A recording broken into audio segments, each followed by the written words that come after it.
following is a special presentation of ESPN on ABC. This is America's heartland, where under the open Indiana sky sits the most precious stretch of pavement in racing, Indianapolis Motor Speedway. Racing fans from all over the world come here not only to watch, but to feel, to share a tradition that has spanned generations. The chaos that had taken over the garage is now quieted. The cars are rolled off for a final time. They are fine-tuned and ready. An hour from now, the world's best drivers will take off from this legendary launching pad and race 500 miles with speeds so fast, it'll make your head hurt. Welcome to the 97th running of the Indianapolis 500. I am Lindsay Zarniak, and I am thrilled to share this Memorial Day weekend with you. It is almost impossible not to feel. Whether you're a child experiencing the Indy 500 for the very first time, or if you're an adult who hasn't missed this race in more than 50 years, or if you just fall somewhere in between, once you experience the 500, it is in your blood. We invite you over the next hour to feel the history and tradition right along with us. And we begin with the storylines that will make up the fabric of this year's Indy 500. We send it down to our team, beginning with Rick DeBrule. Rick? Win one Indy 500 and you get in the record books. Win 4 and you get racing immortality. Dario Franchitti last year won his 3rd Indy 500. And as he goes through his pre-race ritual inside this truck behind me, he knows what's at stake in this race. So is today the day that Chip Ganassi's team can help the Scotsman join A.J. Foyt, Rick Mears, and Al Unser Sr. as a racing immortal? The name Roger Penske is synonymous with the Indy 500. And once again, he's fielding 3 cars today, all starting in the first 3 rows, all seeking Penske perfection. Today, we'll document the 3-car as Elio Castroneves chases history, looking to become the youngest 4-time winner ever at the Indy 500. For Andretti Autosports, there is strength in numbers. With a race-high 5 cars competing in this year's field of 33, the odds are already in their favor. As a car owner, Michael Andretti has no preference as to which of his 5 drivers win the race. But as a dad, a win by son Marco would make this day unforgettable. And if you like the underdog, today you're going to be rooting for Ed Carpenter. He's the David against the IndyCar Goliaths. He bested the Penske's, the Ganassis, and the Andretti's to earn pole position for today's race. And he's one of Indy's own, a local, a fan favorite, hoping today to realize his dream of winning the Indianapolis 500.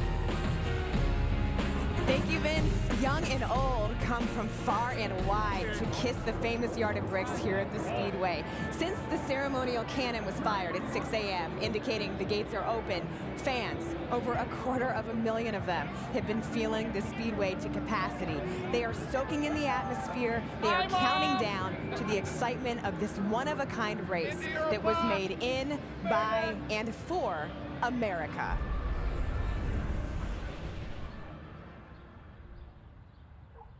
At the turn of the century, a country looked at her accomplishments and aspirations and decided she needed a way to celebrate them one and all. So America made the Indy 500. She said, "We need something that recalls the miles traveled, challenges met, conflicts resolved, troubles endured, battles lost, and victories won." So America made the Indy 500. Something to honor the willingness to chase a dream. And after all the pain and heartache, to come up short and still say, let's try again next year. It must be something strong enough to rein in 600 horses, but gentle enough to embrace the past. A place that embodies all the rugged toughness of a brickyard, but celebrates triumph with the drink of a child. People said we need a Midwestern cathedral that is both proving ground and melting pot. So America made the Indy 500. Something so powerful, so moving, so visceral, that even in an age of electronic isolation, a child will want to see with their own eyes the great spectacle that their parents, their grandparents, and their great-grandparents saw. So America made the Indy 500. The Indianapolis 500 pre-race, brought to you by GoDaddy. Your small business wins with a website from GoDaddy.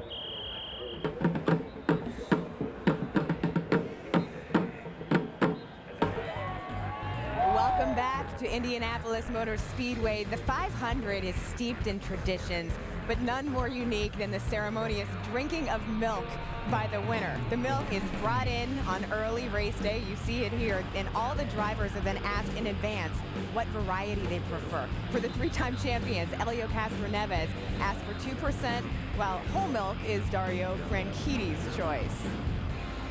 And one of the simplest traditions is just showing up. That is George Butch Welsh. He and his family entered the track this morning. It marked his 66th straight year for the St. Louis native. Since 1961, he has sat in the same seat, paddock penthouse, box 12, row A, seat 1, every single race. He's insisted that we call him Butch, so today, Butch, we honor you. Just as enjoying the race is a tradition for some families, competing in the race is a family tradition for others. Take the Dailies, for example. Rookie Connor Daly says that he remembers being a little kid in the garage waiting for drivers' autographs. Well, his father, Derek, raced in the 500 6 times. Graham Rahal is hoping that he can follow in his dad Bobby's footsteps. He won the 500 in 1986. Graham is racing for his dad for a second time here at Indy. But the most recognizable family of Indy drivers bears the name Andretti. Mario Andretti won the Indy 500 in 1969, and though they've come so close so many times, no Andretti has won it since. Jeremy Schaap tells us that that could change today as Mario's grandson Marco tries to end one of the longest droughts in sports. Mario Andretti is slowing down. Lady Luck has reared her ugly head at Indianapolis again. They called it the Andretti curse at Indianapolis. This is one of those tracks that, you know, we haven't really been able to truly conquer. Michael Andretti slows down at Indianapolis. There is something there. I don't know what the word is for it. Just like his father several years ago, the engine has let go. Michael Andretti out of the 500. What sticks out are the negatives, unfortunately. There's been too many of those. 5 Andrettis have raced on Memorial Day at the Indianapolis Motor Speedway. Among Mario, his sons Michael and Jeff, his nephew John, and his grandson Marco, the family has 67 starts in the Indy 500 since 1965. But only once, in 1969, has an Andretti quenched his post-race thirst with milk. Mario Andretti, winner of the 1969 500-mile race. It was just incredible relief, like the 800-pound gorilla just flew off my shoulder. Then it turns out to be it was the only one. Even as they raced and flourished driving all over the world, the Andrettis would always return to Indy, to the race that they say means more than any other.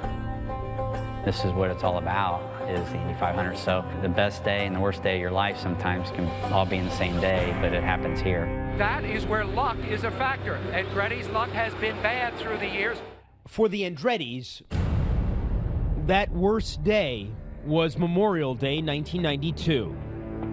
It could have actually been the greatest day of my career, ended up being the lowest day of my career because my father crashes. And a crash in turn 4 involves Mario Andretti. And then I see my brother Jeff's crash. Jeff Andretti. I didn't know if he was alive. I'm in a hospital waiting to be taken care of. We hear code 3, and we hear the name Jeff. And my wife and I were just terrified. Kept telling myself I'm going to win this for Jeff. And then 10 laps to go. Michael Andretti, the leader, is slowing down. Unbelievable luck for the Andrettis. Michael would come up just short. Jeff survived the crash. And the Andrettis would keep coming back year after heartbreaking year. 19-year-old Marco Andretti, now less than 2 miles away. In 2006, Marco Andretti, Mario's grandson, raced at Indy for the first time. With only a few laps remaining, he was poised to end decades of frustration and bitterness. Here's the finish. Sam Horton Jr. makes the pass. He'll win it. It's never over at Indy. I think I've learned that from watching my father and my grandfather's career.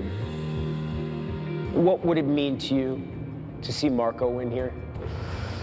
Well, you'll see me doing headstands. I cannot do cartwheels yet, but I think I could muster that.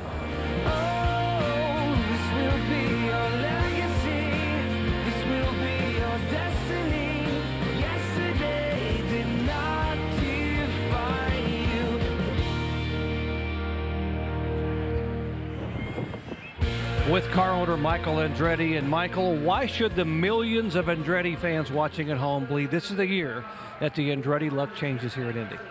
Well, I think it's we have a really good shot. I mean, we have 5 really strong cars, but I think Marco is probably the strongest of our 5, and I think he's in the right frame of mind too. You know, I think it's time, and you know, but we all know this place, right? So you know, I think if you know he does everything he needs to do, and the team does everything, and you know, the racing gods help out a little bit, it could be today.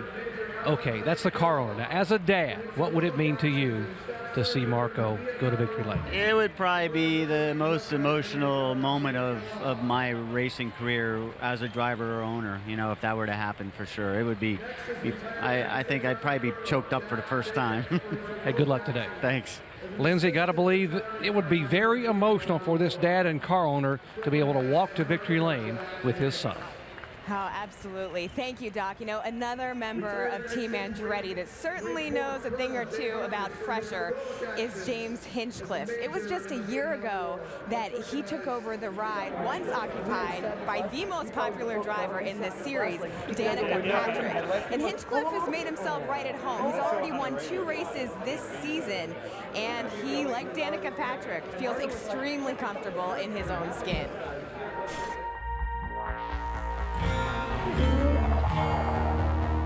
I, for a various number of reasons, went to 4 elementary schools, and I was just always the new guy.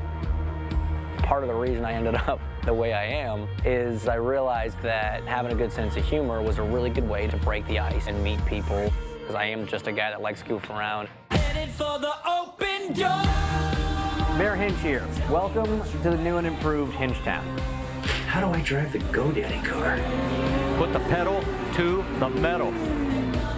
James Hinchcliffe has won it.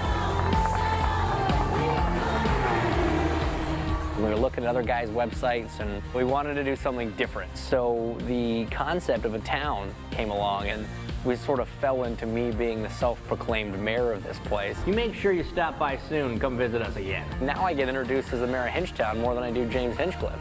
It's got a mind of its own.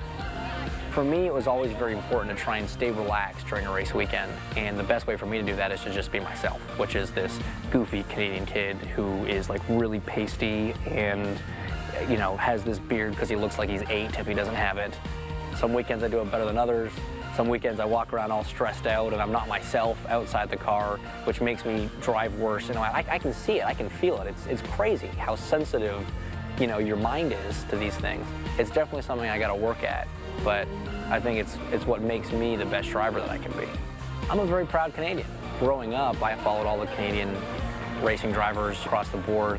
All the Canadian guys at least made it to victory lane once. And so for me, I didn't want to be the one guy that did it. Nobody wants to be that guy. The mayor of Hinchtown is now an IndyCar Series winner. Second is no longer like a really good race. You're so much hungrier for that win, because once you've tasted it, man, that's all you want. There's a lot of guys that maybe didn't accomplish some of the things they wanted to as drivers, but they managed to win Indy. There are some guys who won everything but Indy, and it haunts them to this day, and that's what Indy can do to guys. It's a cruel mistress, this place. Fans like a winner, and to be a household name, you gotta win, and you gotta win a lot. The biggest thing is, I want to leave this sport respected by the people that I respect in it. I didn't get into this so that I could create my own internet town and call myself a fictitious mayor. I got into it to drive race cars.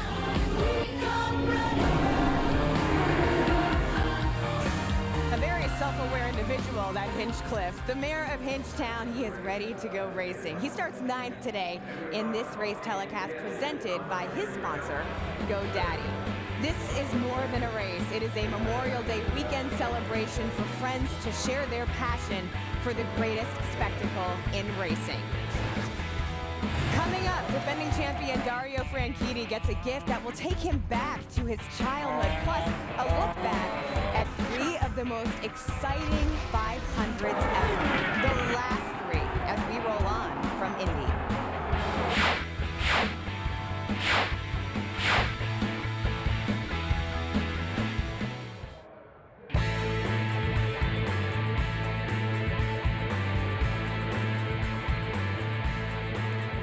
Welcome back to the Indianapolis Motor Speedway, where they will be cruising today at speeds in excess of 200 miles per hour.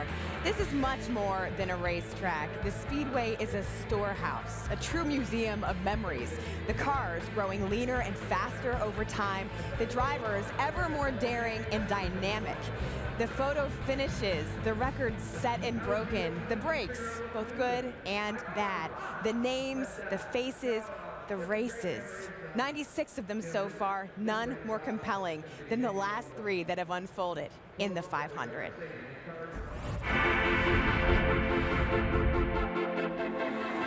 Dario Franchitti, oh my, he is slowing down. Saving a lot of fuel right now. Can Dan Weldon catch him?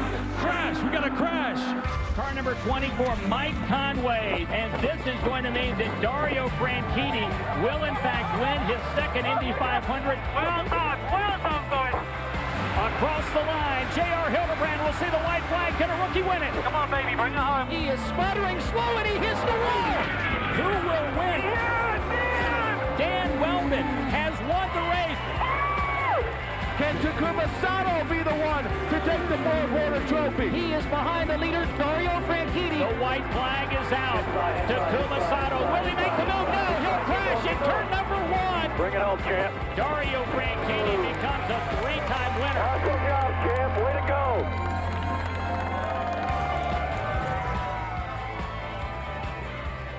So there we have Dario Franchitti, one of 2 gentlemen today that will be going for a 4th Indy 500 win.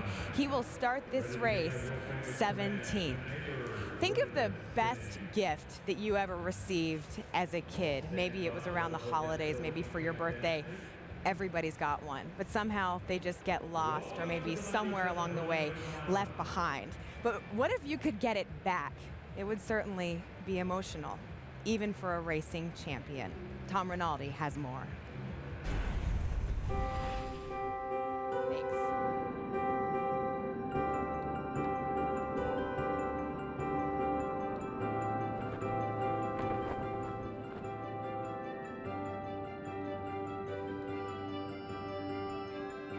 I had my first go-kart when I was 5. It was a little, kind of agricultural looking thing. I actually think I know where it is in Scotland, so hopefully I can persuade the guy to sell it to me. It'd be a nice thing to have that bag. Dario Franchitti will win at Indianapolis. Dario Franchitti is a 2-time winner of the Indianapolis 500-mile race. It started the way many auto racing stories begin, in a garage. Rare is a gift that leads to a profession. But Christmas morning 1977, George Franchitti, a racer himself, would deliver just such a present.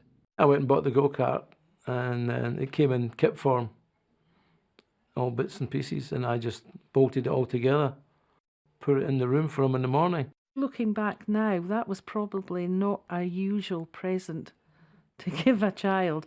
When he had the fun cart, George put him in a field, and he could run around, and he was safe because it had a fence around it, and George would go and race. The very first time, it wasn't a good omen for the future, really. He had his first racing accident. I still have the scar from where I crashed it. I think I wasn't paying attention. I drove it into a fence. Not recommended.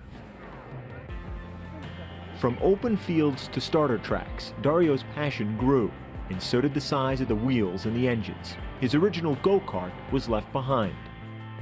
I sold it to buy a motorcycle because he was growing out of the kart, basically. Racing is always, things are superseded. Whether you're moving up in class, that equipment's done, it's gone. So you sell it, you get all you can for it. He kept asking me about the old go-kart. The little racer grew into global legend. Dario Franchitti becomes a 3-time winner of the Indianapolis 500. As for that first go-kart, it was cast off, changing hands and farms, gathering mud back in Scotland. We drove it round about the farm here. It was quite ideal. We found out that the previous owner was Dario Franchitti's. It was his go-kart before ours, so that was pretty cool. Pretty cool.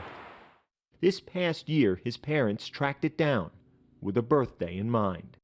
His mother had the great idea, because it's his 40th, and what did we buy him? She said, why don't we get the go-kart and recondition it? So that's what Dad did. So, just over 35 years later, George Franchitti finds himself rebuilding his oldest son's first go-kart. The original back tires still intact, the rusted bolts replaced, the colors returned to their childlike glow. Every story of every champion has a starting point, and that go-kart is the starting point for Dario.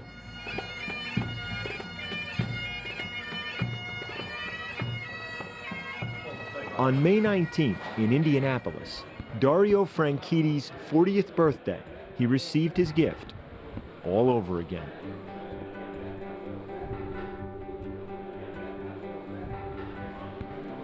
That's it. It's all been done for you.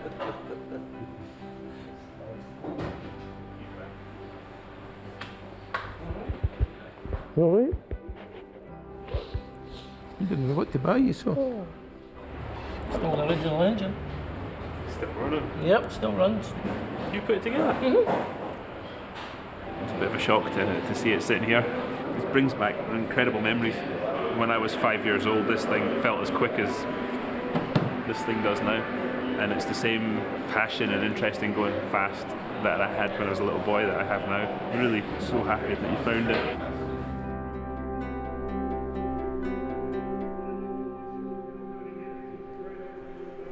Can you imagine what that moment would be like? Dario said every time he races in the Indy 500, the passion just gets deeper and deeper. There is his father, George, so maybe his son can return the gift with the 4th Indy 500 win today.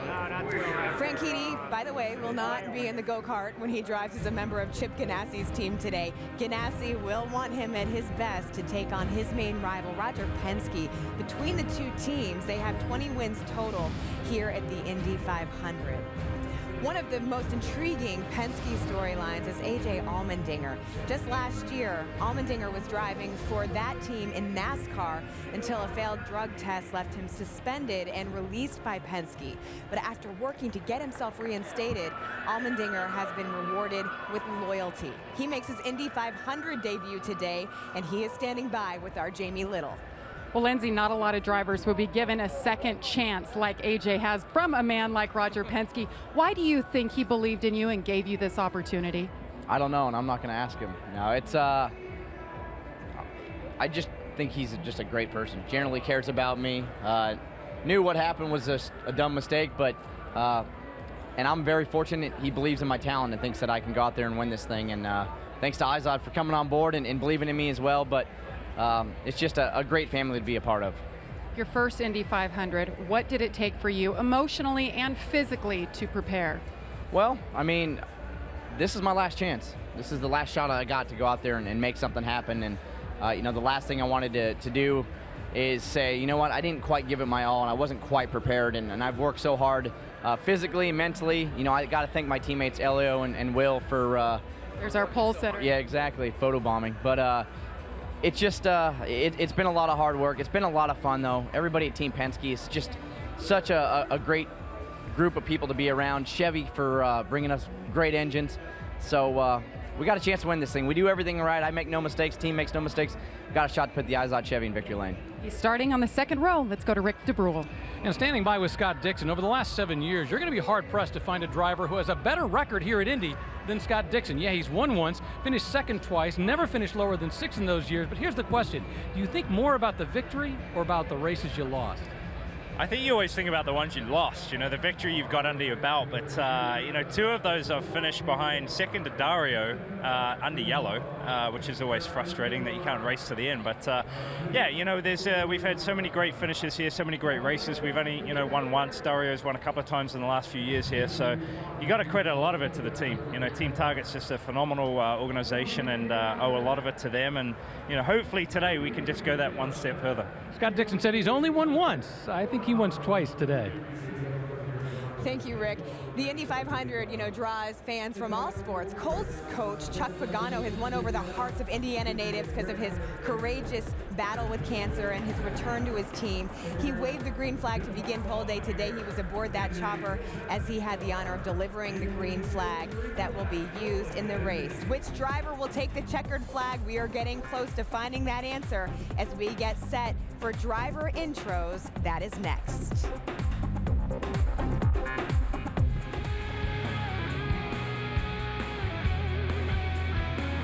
We are counting down to the start of the greatest spectacle in racing as the stands fill, as the tension grows, the excitement. Right now, we send it down to Dave Calabro with the driver introductions. Race fans, are you ready? It's time for the starting lineups for the 97th running of the Indianapolis 500-mile race. One of a record-tying 4 women in the field. From England, Catherine Legge. In the middle of the last row, 96 winner, making his first start since 2008, Buddy Lazier. Starting 31st from Noblesville, Indiana, a rookie. Following in his father's footsteps, it's Connor Daly. On the outside of the 10th row, our second of 4 women drivers, it's Pippa Mann. Making her 4th Indy start from Brazil, Ana Beatrice. In the 28th position, another rookie from France, Tristan Vautier. Row 9, another driver returning after a year's absence, Colombia's Sebastian Saavedra.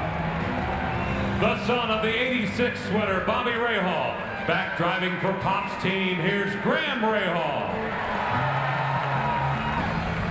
On the inside of row 9, making his second start, racing for former driver Sarah Fisher, here's Joseph Newgarden.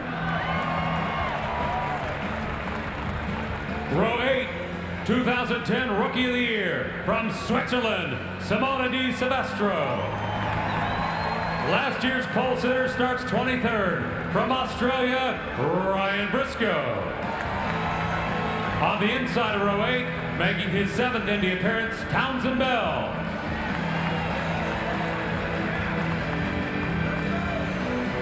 Starting on the outside of row 7 for France, Simon Pagano. In the 20th position, making his second start from England, James Jakes. Making his 3rd start, following a finish in the top 10 last year, it's Charlie Kimball.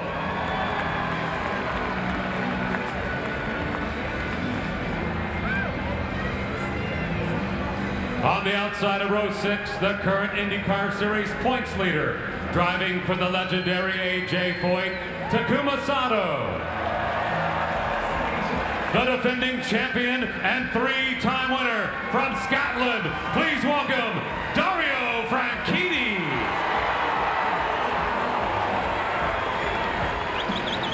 Starting 16th, the 2008 winner from New Zealand, Scott Dixon.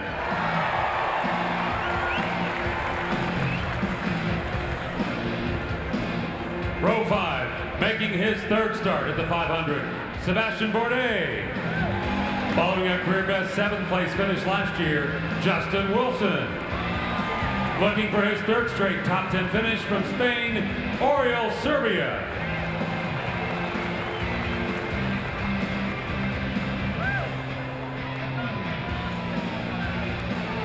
Moving to the 4th row, making his 12th start, ladies and gentlemen, from Brazil, Tony Kanaan.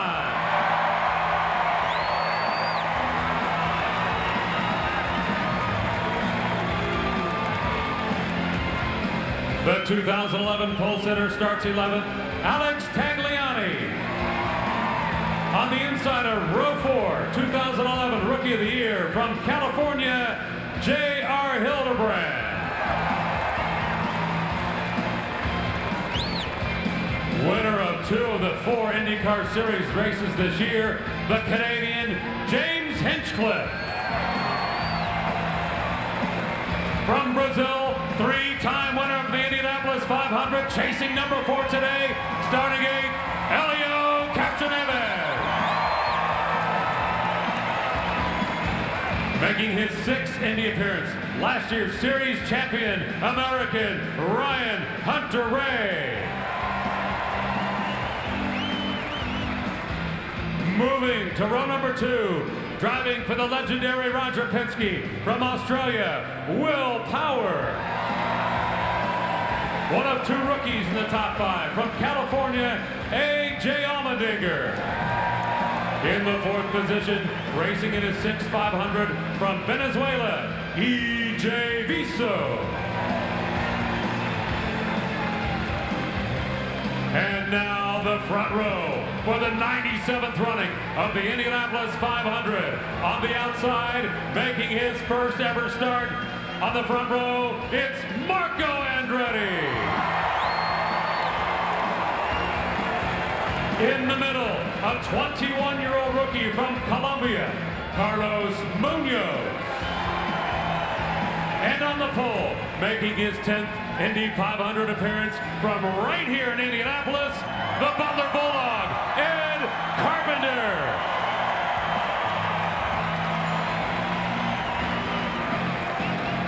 Race fans, let's give them a warm welcome. The starting field for the 97th running of the greatest spectacle in racing, the Indianapolis 500.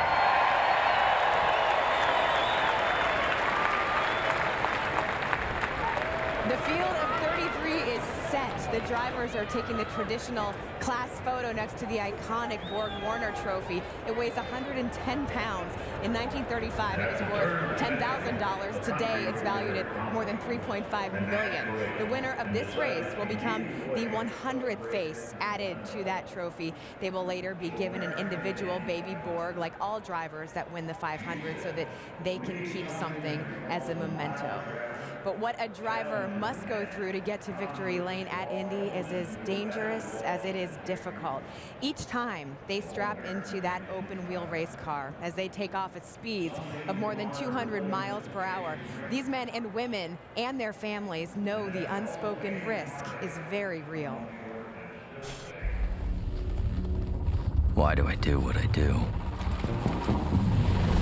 There is no logic, no reasoning.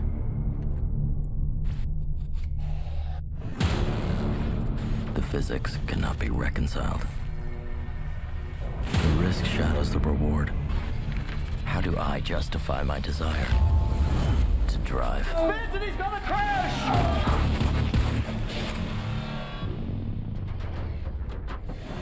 Oh, we've got a crash! Wicked crash! Inside. 33 cars screaming down the front, well over 200 miles an hour.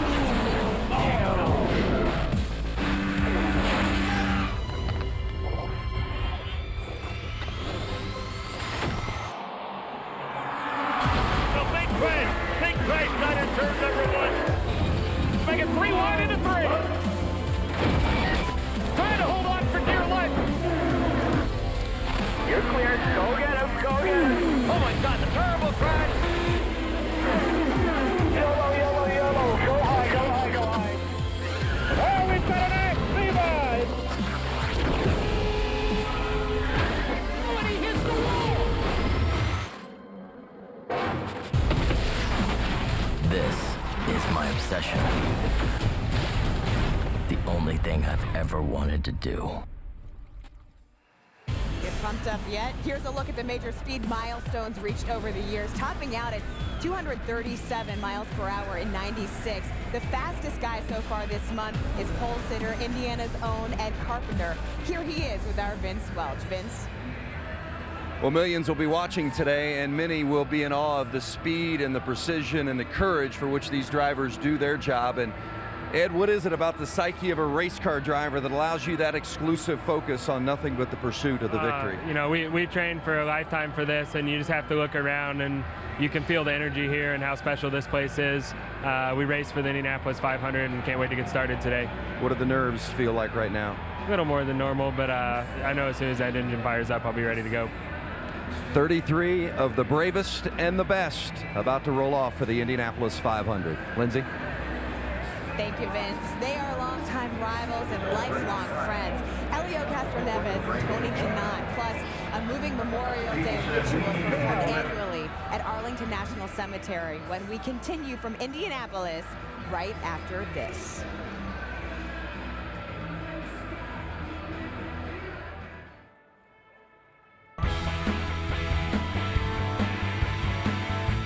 Welcome back. We are only 30 minutes away from going green on our telecast presented by GoDaddy. Here's a look at two drivers. They are two fan favorites, Elio Castroneves and Tony Kanaan. They start 8th and 12th respectively today. At Indy, one man's agony has been another man's riches. Kanaan has never won here. Meanwhile, Elio has won the Indy 500 3 times. Kanaan and Castroneves are both 38 years old. They've both been racing the Indy 500 for more than a decade. They're both from Brazil, and though kid Castroneves from the country, that's really where this whole thing started for them. As little kids competing against one another and also supporting each other along the way.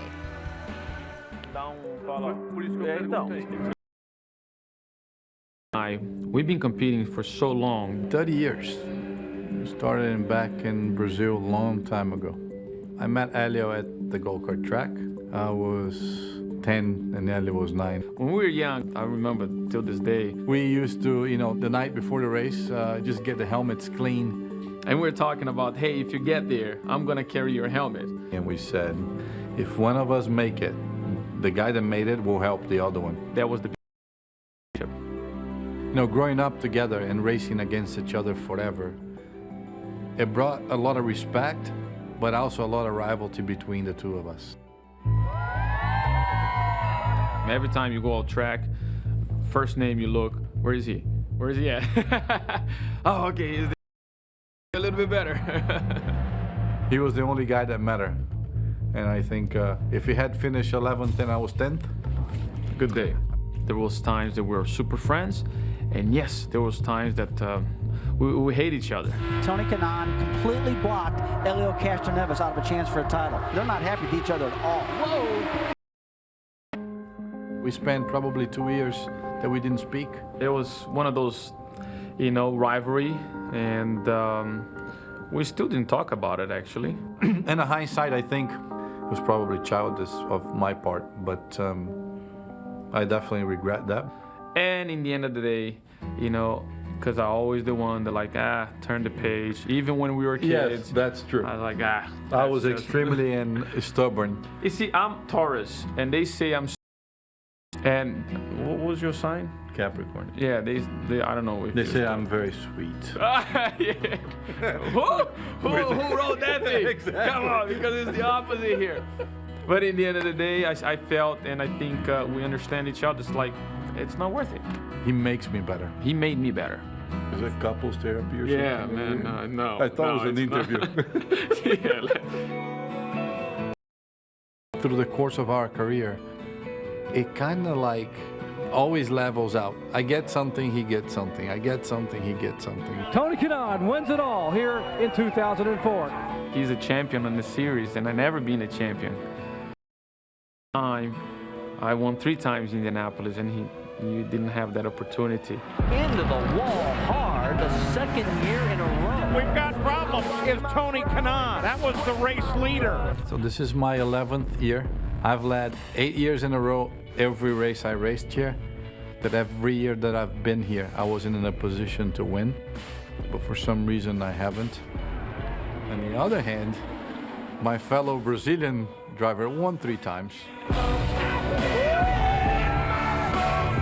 He has 3, I only want 1. It's become a side-by-side battle. between Tony Kanaan and Helio Castroneves. Having an opportunity to be last lap between him and I, who is going to win? He knows all my moves, and I know all his moves. I'll go high.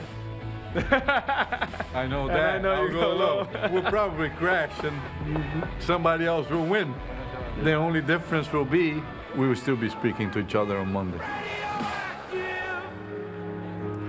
Including Helio and Tony's Brazil, there are 13 different countries represented at this Indy 500. An American has not won this race since 2006. We are honored to be joined at the Speedway today by several Purple Heart recipients. We so appreciate your service. Arlington National Cemetery, outside of Washington, D.C., is a place to remember the service and sacrifice of every soldier laid to rest there. Since 1948, every Thursday before Memorial Day, a group of soldiers known as the Old Guard place flags in front of more than 260,000 gravestones. It is the highest honor and a sacred duty, the tradition called Flags In. So many souls, same sacrifice, for liberty, for country, for us. To be draped in the stars and stripes is to be graced by a nation's eternal gratitude. The ceremonies are solemn, but the sadness is felt side by side with pride. These are patriots. These are heroes who fell in the defense of freedom, and they will not be forgotten. So flags in for the courage, flags in for the cause, flags in for the freedom, flags in for the fallen, who we salute on this Memorial Day, and we will remember forever.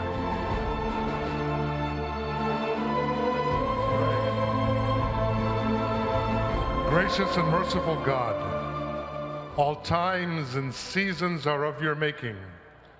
Every day is your gift. We are grateful that you bring us together today to enjoy the greatest spectacle in racing. We thank you for the great city of Indianapolis, which gives its name to this 500-mile contest. Thank you, too, for the Holman-George family, whose members established and preserved this iconic race, and for the cooperation of the IZOD IndyCar Series, the premier open-wheel racing series in North America. Even as we thank you, Lord, our hearts turn to you in petition.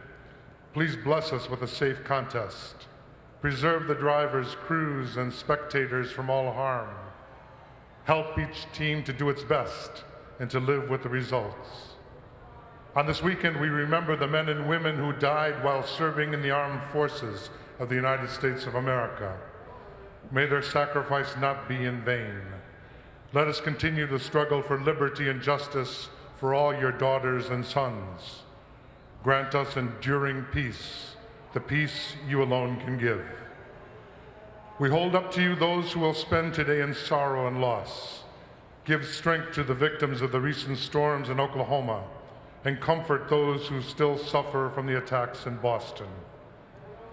As we thank you for this race, a gift which Indianapolis shares with the world, we offer our best wishes to these drivers who help to represent the human family and bless them in their native tongues. Godspeed, buena suerte, bon route, boa sorte, ganbara. Be with us as we make our way home and continue our joy tonight by helping our beloved Pacers to ice the heat. To you be all glory forever and ever. Amen.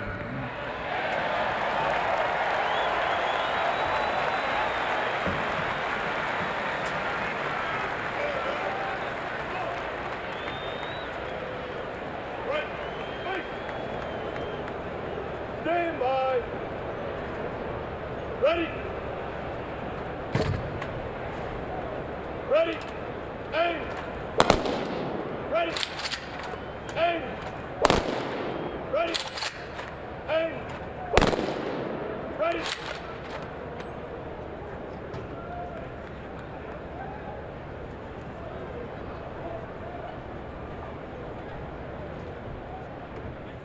Freeze, set, forward.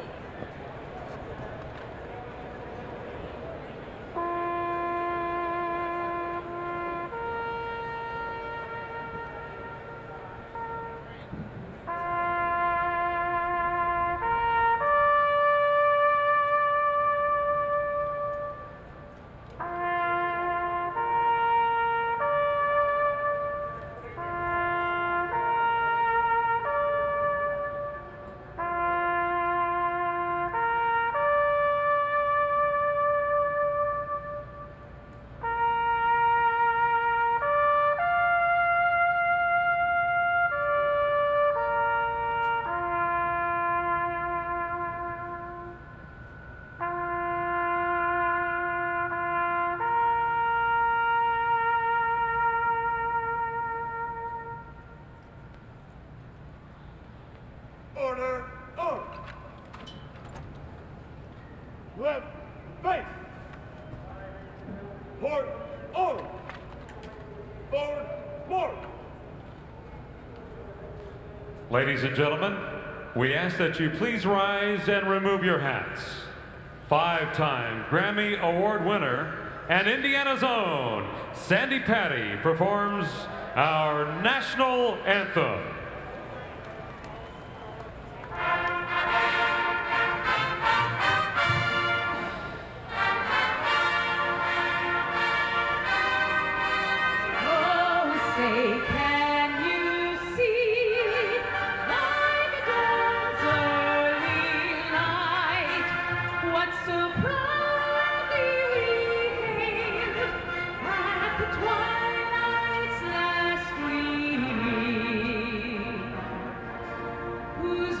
Stripes and bright stars through the perilous fight, o'er the ramparts we watched were so gallantly streaming,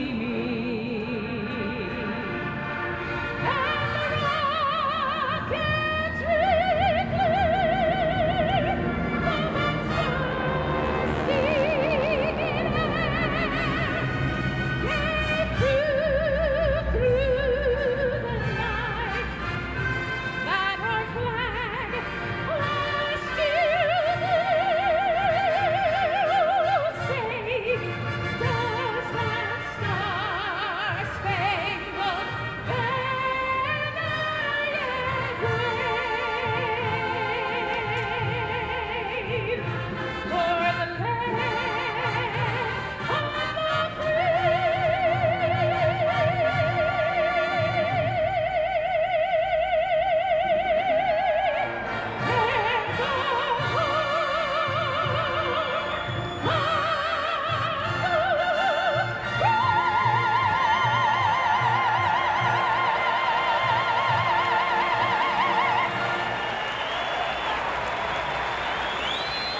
Fans, give it up for Sandy Patty. Indianapolis Motor Speedway. The anticipation is rising as we are getting closer to green here in Indianapolis. Much more to come when we come back. The drivers soon to be called to their cars, bringing you back to begin this race. The Indianapolis 500 pre-race, brought to you by Geico. 15 minutes could save you 15% or more on car insurance.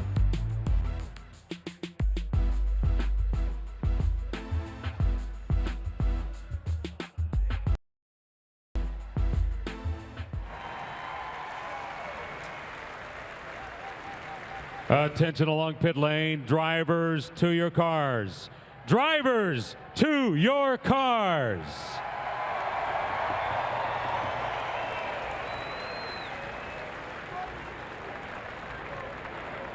For the first time since 1957, an Indiana kid is going to sit on the pole here in Indianapolis. Ed Carpenter, what's going through your mind right now? I'm just very excited, and enjoying the moment as much as I can, but feeling a great opportunity in front of us today, and just hoping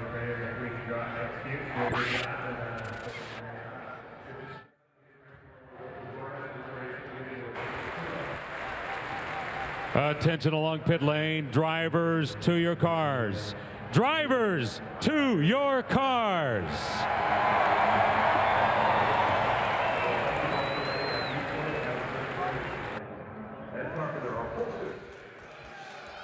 Hey, Jingles.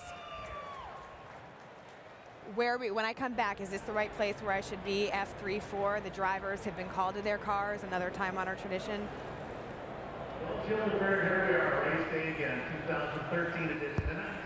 Leading to the tees, is that correct?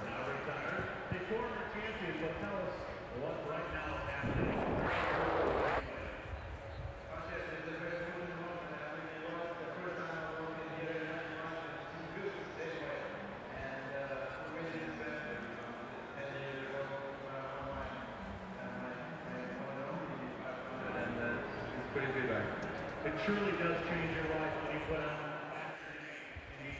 champion. Absolutely, you know, it's probably the most prestigious prize in motorsports. You know, the race is surrounded by tradition and history. I feel. Okay, so we're starting at the drivers called to their cars, right?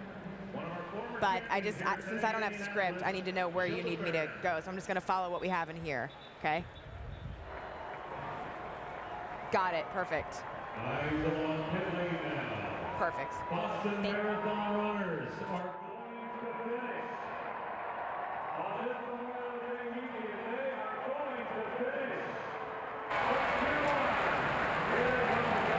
finish. Attention along pit lane, drivers to your cars.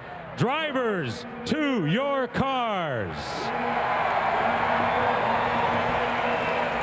The drivers called to their cars, another time-honored tradition as the ceremony comes to a close. We move closer to the green flag and to the answers to so many questions. By the race's end, will we have another four-time champion, either Helio Castroneves or Dario Franchitti? Will the 44-year Andretti curse finally end with the win by Mario's grandson Marco?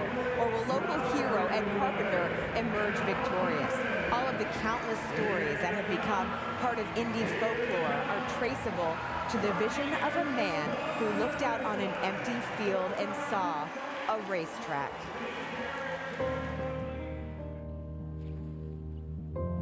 I always thought life is a race. You have to be fast, you have to be fearless, and you have to be first. I fancy myself an idea man of sorts, and I wanted to build the greatest automobile racetrack in the world. First, you see it. Then you inspire great men to believe it. I'm in the business of moving mountains, and I see the race to its finish. That's what Indy is all about. Barnelli Jones knew it when he broke 150. Then came Sneva, and suddenly 200 was a mere footnote. I wanted a testing ground where drivers could prove their worth under fire. That's what makes you immortal. A place where young fellas and machines could push the limits of possibility and watch the dirt fly. This was the dream. A home to innovators, trailblazers, and kings. When Lyondike hit 236, we reached the summit. I gaze at the future with wonder. Will the four-time fraternity add a new brother? Will redemption rise from the ashes? Or will a new story emerge? They called me Crazy Carl Fisher. I looked at acres of cow country and saw a harvest of greatness. It takes courage to make history. Who will charge forth today?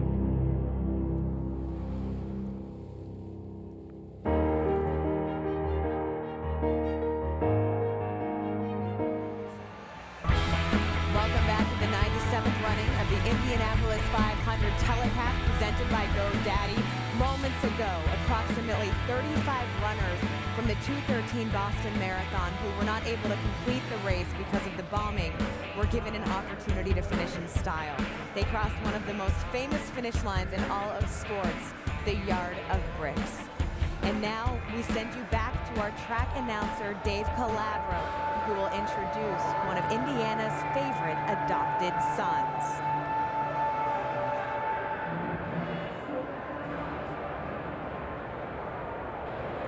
Race fans, look who's back at the Indianapolis 500. It's time for a magical moment. The traditional singing of Back Home Again in Indiana, Mr. Jim Neighbors.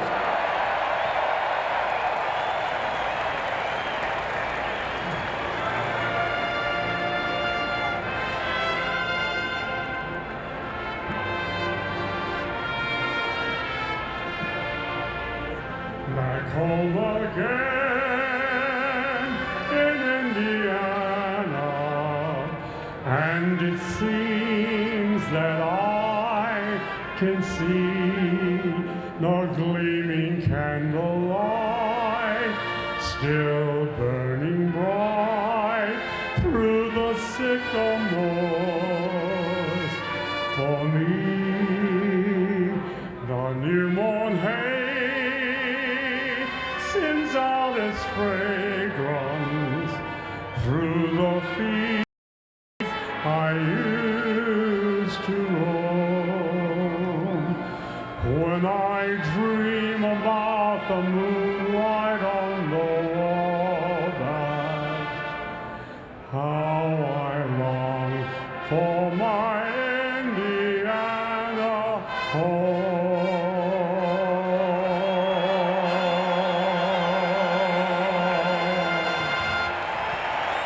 Ladies and gentlemen, Jim Neighbors. A tradition that dates back to 1972. There you see the balloons rising. A tradition that goes back to 1947.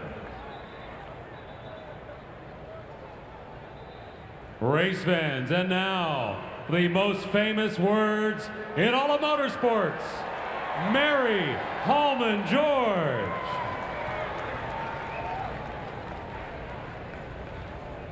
Ladies and gentlemen, start your engines.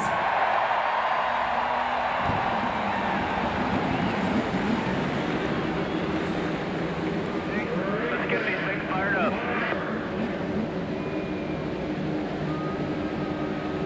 I think we're going to have everybody sit here with all their radios and everything like that. I think it'll do.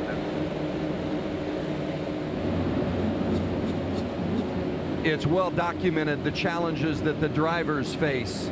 But I'm standing with Heather Carpenter, and her husband Ed is about to lead the field at the start of the Indianapolis 500. Heather, what are the emotions that you're dealing with right now? You know, it's when you hear like gentlemen start your engines and the cars start going, you're taking deep breaths and you're praying and you're going to be pacing and you're just hoping for a great day. And most importantly, that they all stay safe, because it's just a nerve-wracking couple hours here. Wish you the best. Rick? Well, Chip Ganassi, this sport has given you some of the greatest highs, but also some of the most gut-wrenching lows. What's it like as a team owner? What brings you back to this race? It's just that what you said, Rick. You know, this sport has the highest of highs in it. And it has its challenges as well, but now it's the race, and it's time to just do the obvious things right, and we'll be fine. He's got 4 cars out there looking for one of them in victory circle. Emotions are running high as we are now just moments away from the running of the 97th Indianapolis 500.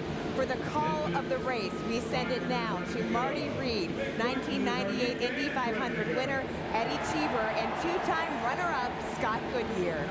Pretty good. Are you fans ready to go racing? Well, thank you, Lindsay, and hello again, everybody. Thanks for spending part of your Memorial Day weekend with us here at the Indianapolis 500. You heard the anxiety in Heather Carpenter's voice, the passion from Chip Ganassi, but let's focus on the 33 that are just pulling off. And we'll be centering our attention on for the next 3 hours, the drivers. Scott Goodyear, you've been there.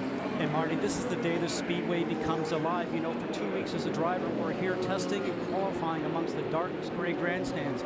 Well, today you walk out, there's color, warmth, and movement, and you feel that energy from the fans. But most importantly, you have to be calm, cool, and collected when you climb inside that cockpit, because you're going to race down to turn 1 at 200 miles an hour. Calm, cool, and collected. Eddie, what were you thinking about when you came to the stripe?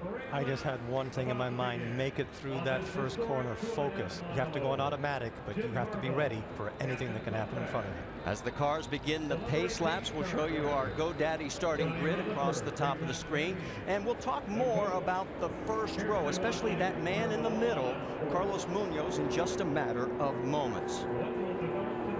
Right now, we want to talk about the chance of a lifetime. You could start an IndyCar Series race in the Honda Izod 2-seater, driven by none other than Mario Andretti. Enter for a chance to win at shophonda.com. Today, Mario is starting the 500 with Corporal Barry Walton, an active Marine with the Wounded Warriors. Barry grew up in Indy, just living a few minutes from the track, and he is enjoying the ride. Congratulations, Barry. All right, one of Mario's biggest rivals was A.J. Foyt. He's back again, Dr. Jerry Punch. Well, Marty, 33 days ago, four-time Indy 500 winner A.J. Foyt was laying on an operating room table in Houston, Texas, undergoing surgery just to have the strength to be here. But, folks, he is here today to support his points-leading Japanese-born driver, Takuma Sato. Now, some say this is the IndyCar odd couple, a race car driver from the Far East and a car owner from the Wild West. But it works, and as A.J. puts it, Sato may not be a Texan, but he sure drives like one, aggressive on every single lap. Here's Jamie Little. Well, Elio Castroneves hopes to join that elite group of four-time winners today, but he told me it's harder now than ever before because the competition is that tight. If Elio wins this race today, he'll climb the fence, drink the milk, and would become the youngest four-time winner ever at the Indy 500. Marty Reed? Thank you, Jamie. And pacing the field right there, they'll be leading us to green, the all-new 2014 Chevy Corvette Stingray. With technology that's been developed and perfected on tracks around the world, it's a fitting assignment for the new Stingray to lead this field as pace car for the Indianapolis 500. And the man driving the pace car is none other than San Francisco 49ers head coach, Jim Harbaugh. All right, let's take a look now at our GoDaddy What to Watch For. And we mentioned we were going to talk a little bit more, Scott, about row number 1. Well, Ed Carpenter, the local hometown hero, certainly has a great opportunity today.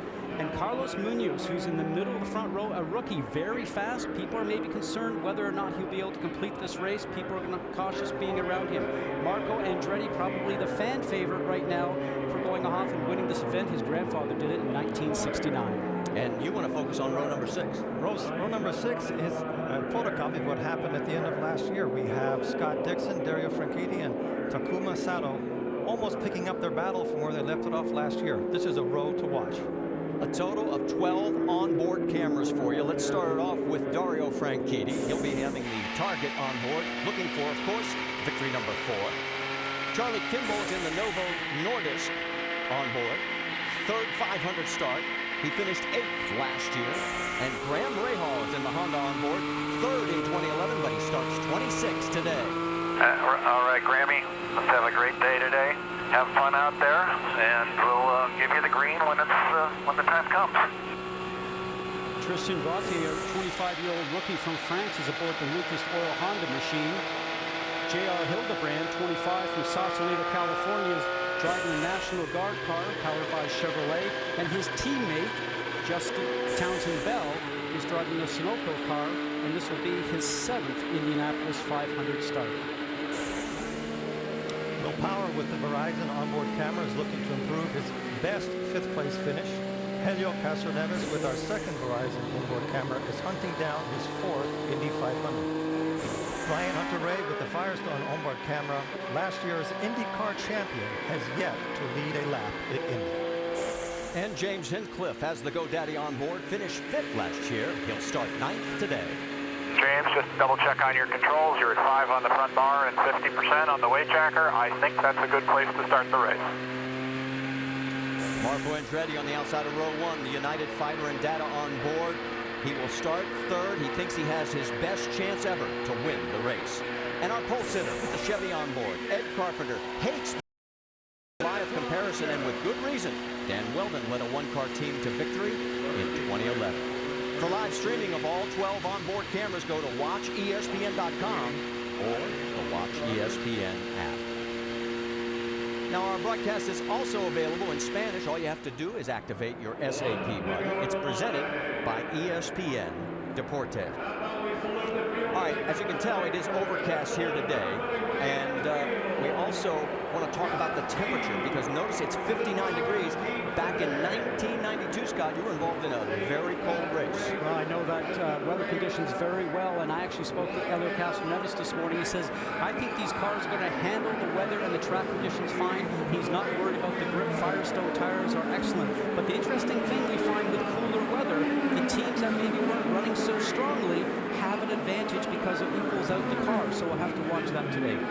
But I think this temperature is going to equalize the whole field. It'll bring the cars that have not been there up to speed, and you'll see more people participating for a win than you would have done if it was a hot track. Realize just one thing. No other race cars in the world are asked to go this fast for this distance, 500 miles. Buckle up, enjoy the sights and sounds of the Indianapolis 500.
Carpenter has taken the early lead. Andretti has gotten around Carlos Munoz to take over second.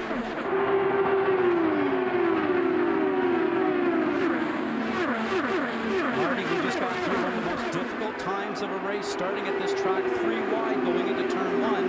When you haven't been in the car for a couple of days, we already see a lot of movement happening back in the field. That was Ryan Hunter-Reay side by side with James Hinchcliffe as they head through turn 1. We're still in that section of the race where nobody has even started to get the rhythm. They're still trying to find the place where their car will bring them, because they're not quite sure how their car runs, because this is a colder day. So everybody is still feeling out their car and the track. Side by side through the corner there. Tony Kanaan trying to get underneath Helio Castroneves. Helio closed the door, holding on to the position.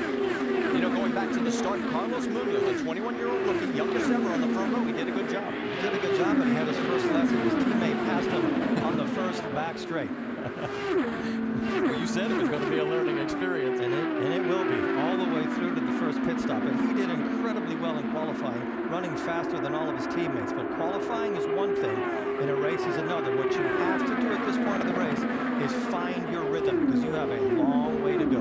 Well, and one of the other things you'll notice is Munoz takes a totally different line through these corners than most of the other drivers. He does, and I think that's going to upset the cars that are around him, because everybody is used to running in a pattern, and he, for some reason, has a different pattern, which looks risky, but has been very efficient for him. Coming down the front straightaway. A little bit further back there, you saw a couple of cars taking a peek, but nobody could make the pass at this stage. Whoa, a leg wiggle there, look out, spin, going into the wall.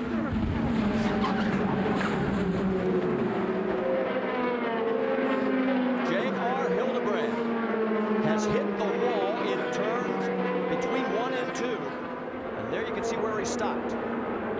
Very unfortunate. He never really got a chance to even get going. 2 years ago, he was 1 turn away from winning the race when he hit the wall. And the first words he said were, Scott? Sorry. Just went loose. Loose, meaning the back end of the car wants to come around for you. And Eddie, as you know, it is very difficult to be able to drive a car that is loose in traffic. It's impossible. A car that is loose, he actually had the problem going into the corner, and I think, yes, the car in front of him took his downforce away, and all of a sudden the car just changed balance. Well, in that case, the question is, honestly, Eddie, is the car that you're driving have enough downforce on it? You see, he's also just outside of the groove just a little bit, that maybe the back end got just a little bit loose on him and the back end started to come around. Let's ride on board and listen. Inside, clear.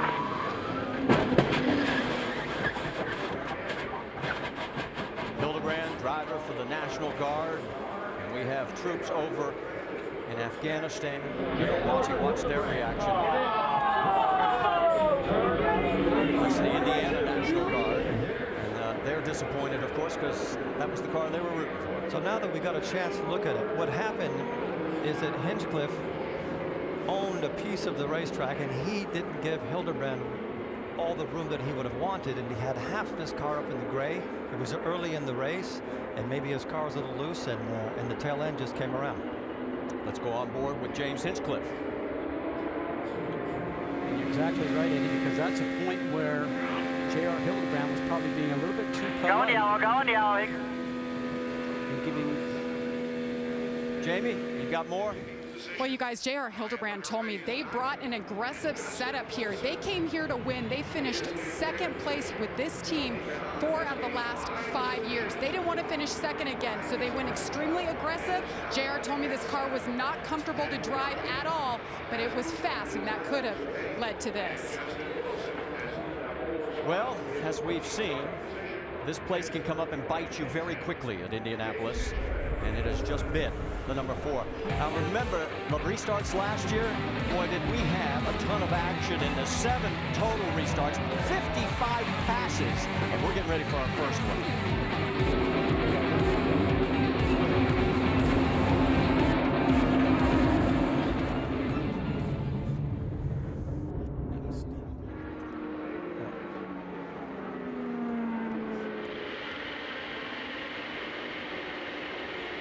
Back here in Indianapolis, Charlie Kimball has started 19th but fallen back in the field, and a report from Vince Welch, he has an electrical issue. He came back in and will go back out on the track now. As Ed Carpenter, under our first caution, leads Marco Andretti, E.J. Viso, Carlos Munoz. Then Will Power is 5th, and Elio Castroneves is 6th. We're getting ready for our first restart. Just let you sit back and watch. Here we go. That marker right there is the go zone.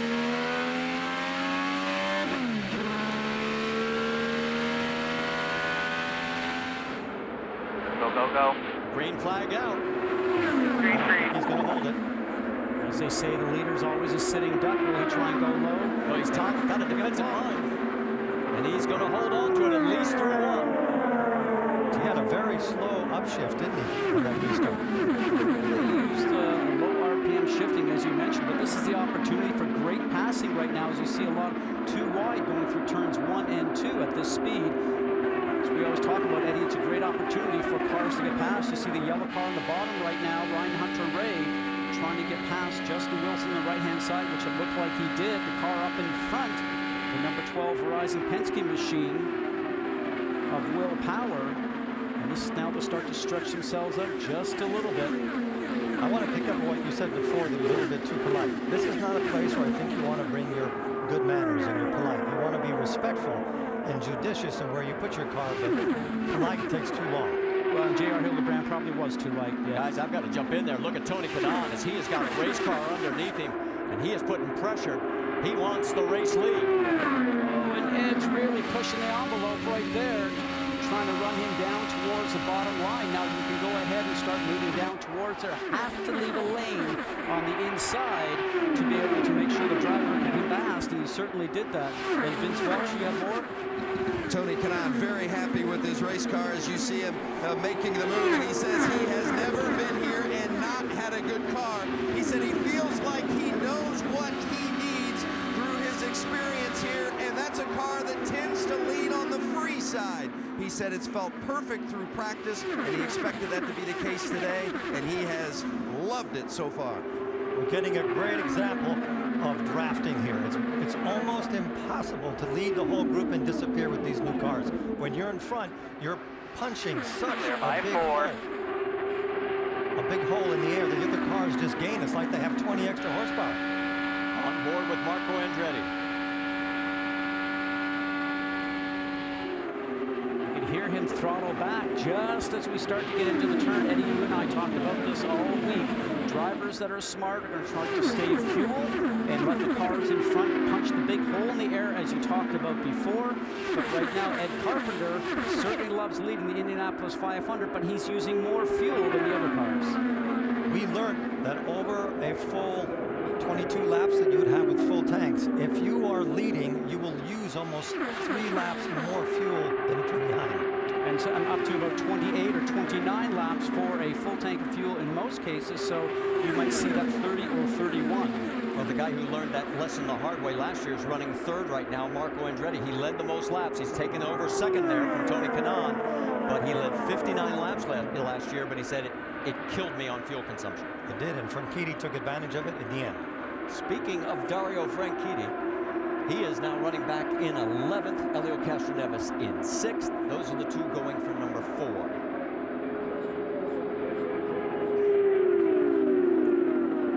There is Dario. As right behind him is James Hinchcliffe. Now, Hinchcliffe is going in the wrong direction. Let's see if we can see what happened.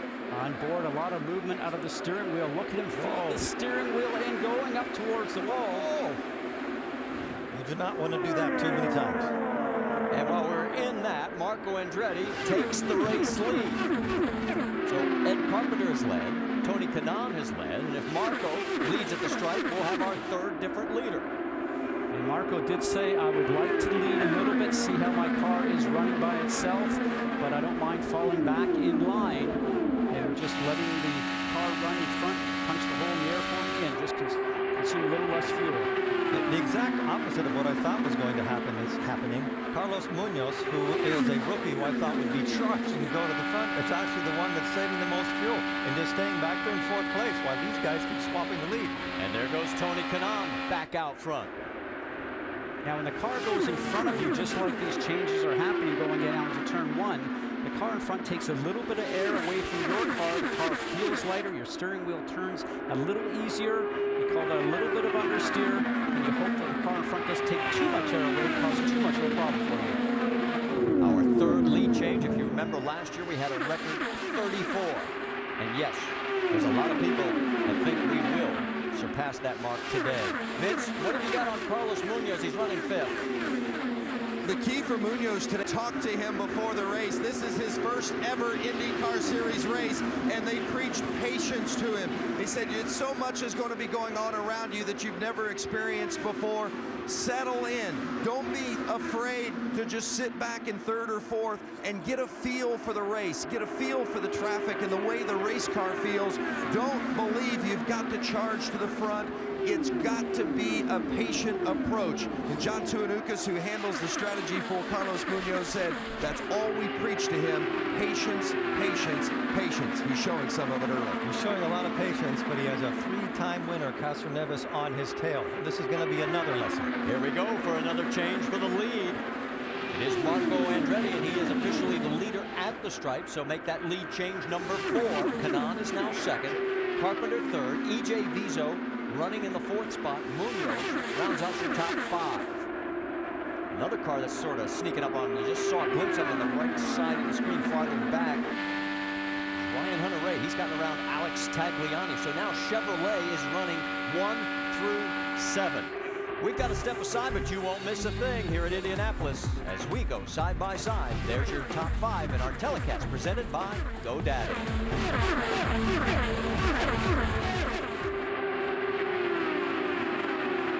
Back here at the Indianapolis 500, you saw in side by side the swap going twice between that man, Tony Kanaan, and here comes Marco Andretti wanting to lead again. And he takes the lead down into turn number 1.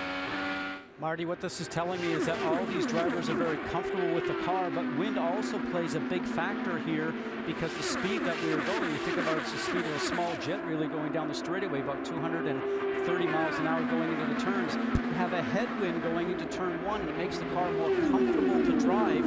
When you have that headwind going into the turn, we might see a lot more passing in turn 1 here today than we will in 3. Well, the IndyCar Series is right back to work. This time it'll be on a road course, and that is next weekend at the Belle Isle Grand Prix. It is the Indy Duel in Detroit. Now, it's 2 races, one on Saturday, one on Sunday. Both of them are on ABC at 3:30 Eastern both days. See you then. As we watch this lead cars all go through the turn, the 4th car in line, Carlos Munoz that we talked about, the rookie. Watch how low his line is going in through the turns. He turns in a little quicker, goes to his left side, down by the white line. A lot of veterans around here think that's very dangerous. Well, Jerry has caught up with a very disappointed J.R. Hildebrand. Doc? Yeah, Marty's been checked out at the medical center. He's okay. JR, we saw the car just snap around. What happened? Yeah, I mean, I was going by Hinch. I think maybe he got stuck in the hard limiter or something down the straightaway, so I went by him on the outside, and, you know, it was maybe just a little offline on the entry, but, you know, it was basically where the cars have been working fine at that point, and just got a little loose in the middle of the corner, and then it's, you know, sort of caught it, and then it snapped and just went around. So, yeah, I mean, obviously just incredibly disappointed. You know, I think we had a car to run up front, you know, with a couple of runs of dialing things in here. You know, we had been pretty aggressive with the downforce level and all that kind of stuff, but you know, I even now looking at the race, I don't think it was too light. It was just kind of one of those things. Tough start for J.R. Hildebrand. Marty? Well, and he had turned the fastest race lap at that moment at over 221, but now we're up over 224. Townsend Bell and Catherine Legge have both clocked over 224 miles an hour. Tony Kanaan is your race leader. Then it's Andretti, Carpenter, Carlos Munoz, the rookie, E.J. Viso, Ryan Hunter-Reay, and there, as you see, Helio Castroneves on the right side of your screen as he is going to go around E.J. Viso. So Castroneves, oh, I'm sorry, that is Ryan Hunter-Reay. So the yellow cars got me there. There is Helio Castroneves. The 4th car on the screen there. Another battle for the lead. Andretti takes the top spot again. That's our 8th lead change between 3 drivers. And with pit stops coming up, Marty, the guy that has not experienced a pit stop so far in this lead group, the rookie, Carlos Munoz, will be interested to see if he can come from over 215, 20 miles an hour down to the pit speed limit of 60, going down pit lane, get into his pit box correctly, and then have a great pit stop and exit. You know how difficult that is, Eddie. It is difficult under green, especially the first time you do it. He would be very lucky if his first pit stop happened under a yellow, because everything is a lot more controlled. Ryan Hunter-Reay had to breathe. You have to be very tricky when you breathe like that, because if you get off sequence with the speed of the cars, you will lose about 100 yards, 150 yards, and you will get past exiting turn 2 or turn 4. So you almost, if you're going to be passed by somebody, you have to almost allow them to pass you in the right spot so you can accelerate around the whole corner. And you talked about getting off the throttle. He just didn't time it correctly for that time. Almost had a run going into 3. Getting word that A.J. Allmendinger has an issue with his number 2 Penske machine. He was dropping back. He is now running in 19th. What's happening, Jamie? Well, Marty, he's been on the radio. This is his first Indy 500. He's been talking to Roger Penske, who's calling the race for him. This is what he's feeling. Ask anyone with the thing in the Revalry. Is there a different map I can go to? I mean, we're just stay cool here. We'll figure it out. Stay cool. You're doing fine. 220 that lap again. So what that means is they have the wrong top gear. They didn't guess the right speed, maybe with a different air temperature, Scott, and now they are under geared. What that means is the engine cuts itself off in the last few hundred yards of the straightaway, and it really affects your time. And he would be in top gears. There's 6 speeds in these cars, so they are already running in 6th gear. You usually use that as a passing gear, and when you're running in traffic to maybe save fuel, but as you mentioned, they're probably 250 or 300 RPMs off. This is fun watching this happening up front between Marco Andretti and Tony Kanaan as they keep swapping the lead back and forth. Don't forget Carpenter. He's right up there. The boy is right in there. I think Ed's just trying to save some fuel, don't you? I don't understand why Marco Andretti and Tony Kanaan are trying to lead instead of letting somebody else do it. But maybe they're just trying to fuel their car out for the first race, for the first pit stop. Eddie, we're race car drivers. Whenever you get a chance to lead a race, that's what you want to do. Last time I looked, there's no prize money for leading lap 28. I know it, but the faster you go, the more alive you feel, and especially when you're leading a race. So right now, Tony Kanaan says, you know what, I'll get back and do that again.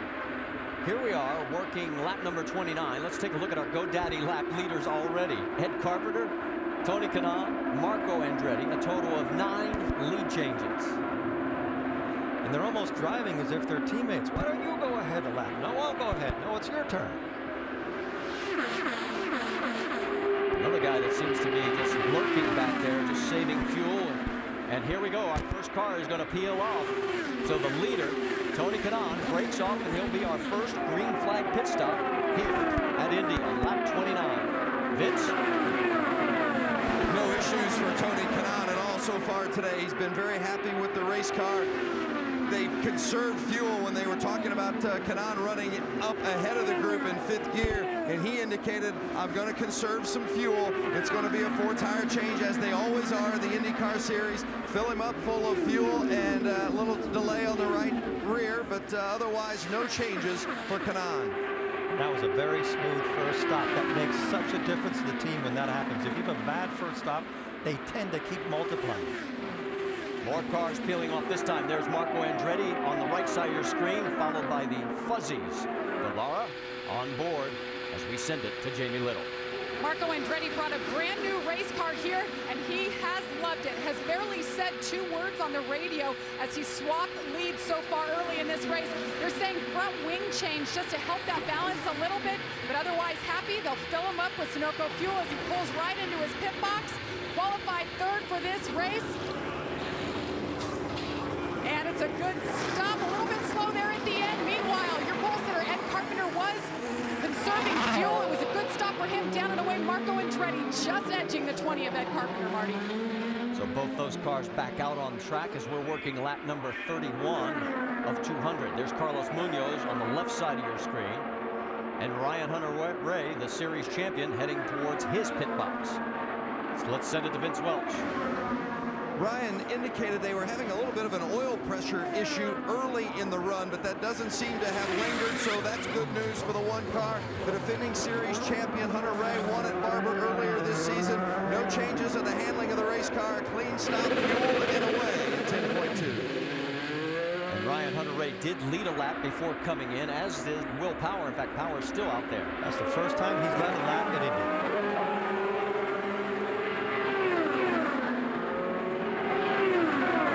Coming back out onto the warm-up lane as we're looking for the race leader, and there he is, Will Power in the number 12.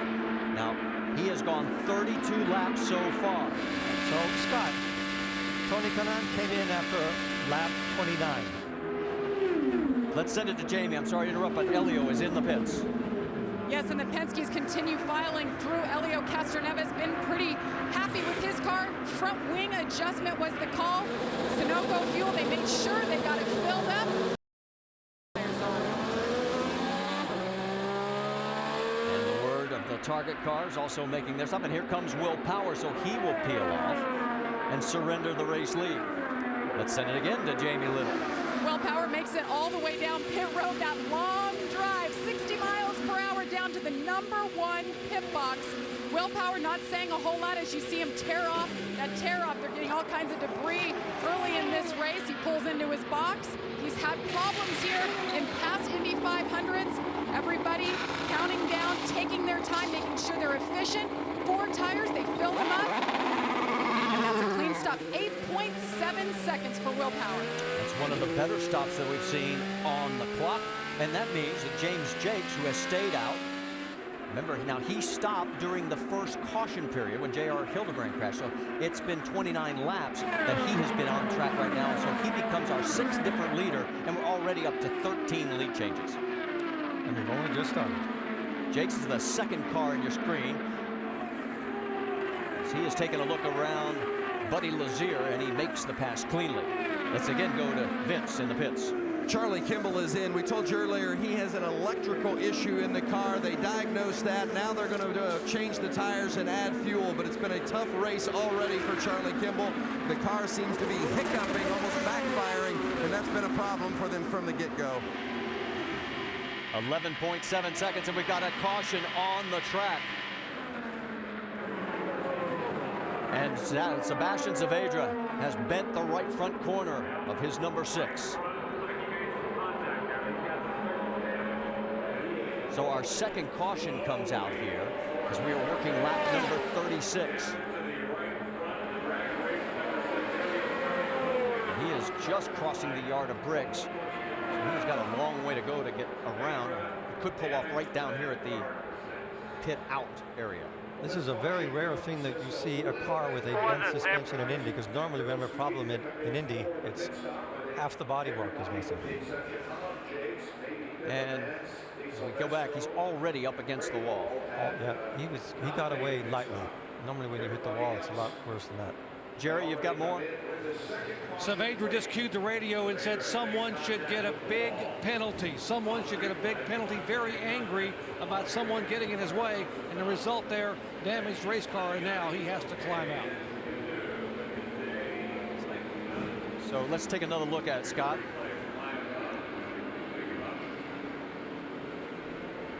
So there's Saavedra on the far right.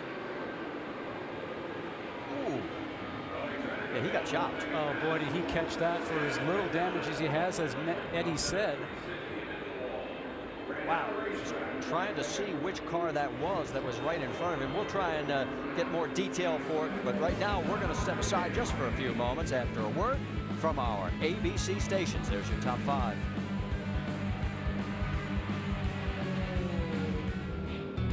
The Indianapolis 500 telecast presented by GoDaddy. Your small business wins with a website from GoDaddy. And Sunoco, the official fuel of IndyCar.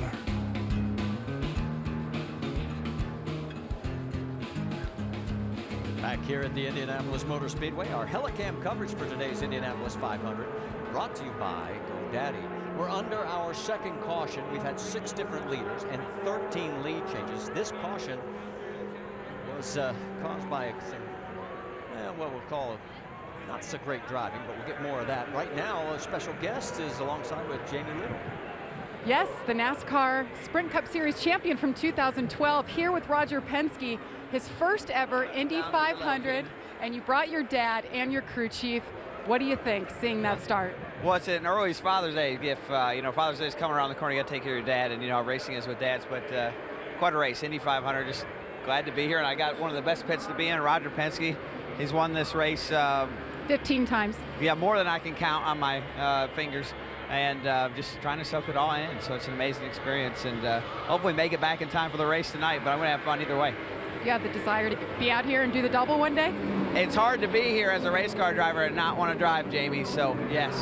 Great to see you here, Brad. Good luck tonight. 600 miles he'll run tonight, Marty.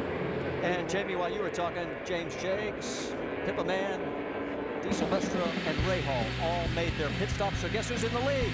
That man right there, Ed Carpenter.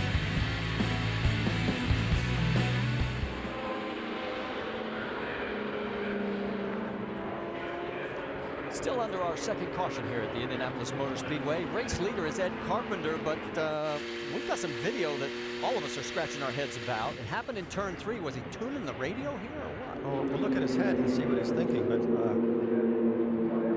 he almost spun. Wow. He almost spun and then straightened it out in the grass. But what he's doing is he's trying to keep the tires warm by moving the car, but that's something you generally don't ever do in the turns. You only do it going down the straightaway. Talk about a cat having 9 lives. He just burned up one of them right then. Let's listen to Ed's radio. Cat, well, I pulled up next to Catherine because she wasn't packing up, and she just keeps slowing down and waved me by. I think that was probably for something different because he didn't really have anybody around him. That might have been for something a little bit earlier. Jamie, you've got more?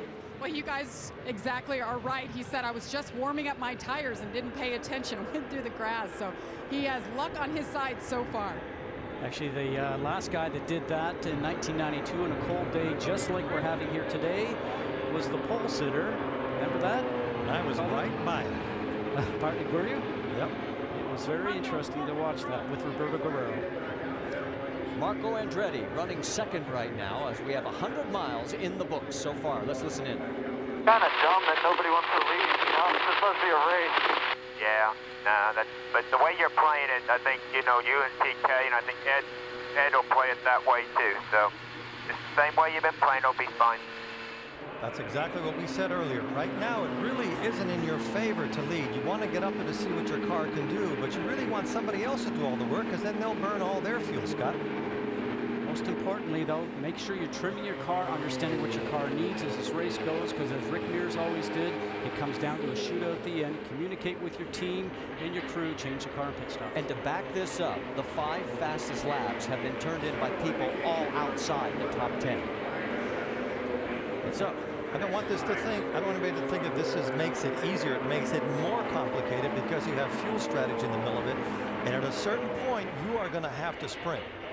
Well, Ed Carpenter lives here in Indianapolis, went to school at Butler University. He is definitely a fan favorite. I think what's been coolest is, like, I've had a couple people come up to me and be like, you know, man, I wish you could hear what the crowd was like, you know, when your first lap popped up there and things like that. And that's what's cool. Just, it makes you feel good knowing that you've got a town behind you, basically. Give you an idea just how close he went to school here to the Indianapolis Motor Speedway. He went to high school at Park Tudor.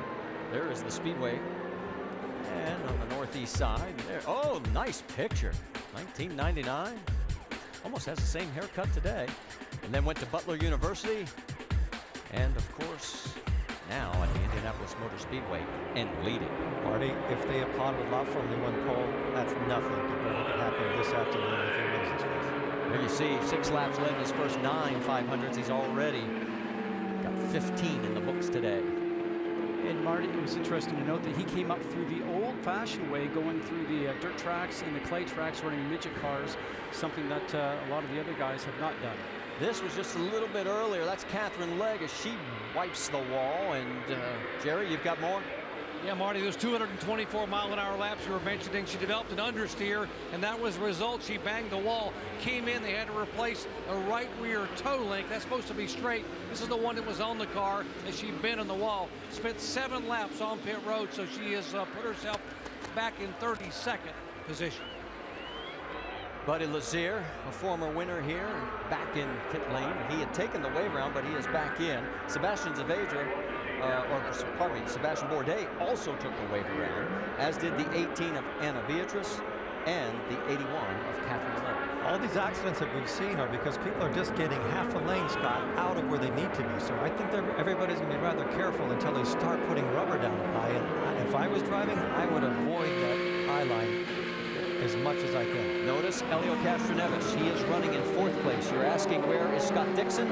He is running 13th. And of course, those two four-time winners. And Franchitti 10th. 12th. Yes, Franchitti's in 12th. Coming around to take the green flag. They're in the go zone. The flag is up. And we're back to racing. And Marco timed this correctly, got on the gas, got a good draft from the Carpenter's car, and he'll put his RC polo machine in the fight going into turn 1. So you can look at this as practice for that final restart. So what they're doing is they're trying to accelerate in different spots and see what the result is. I don't think Ed was too troubled that he got past, but he learned that where he started from was not the right procedure.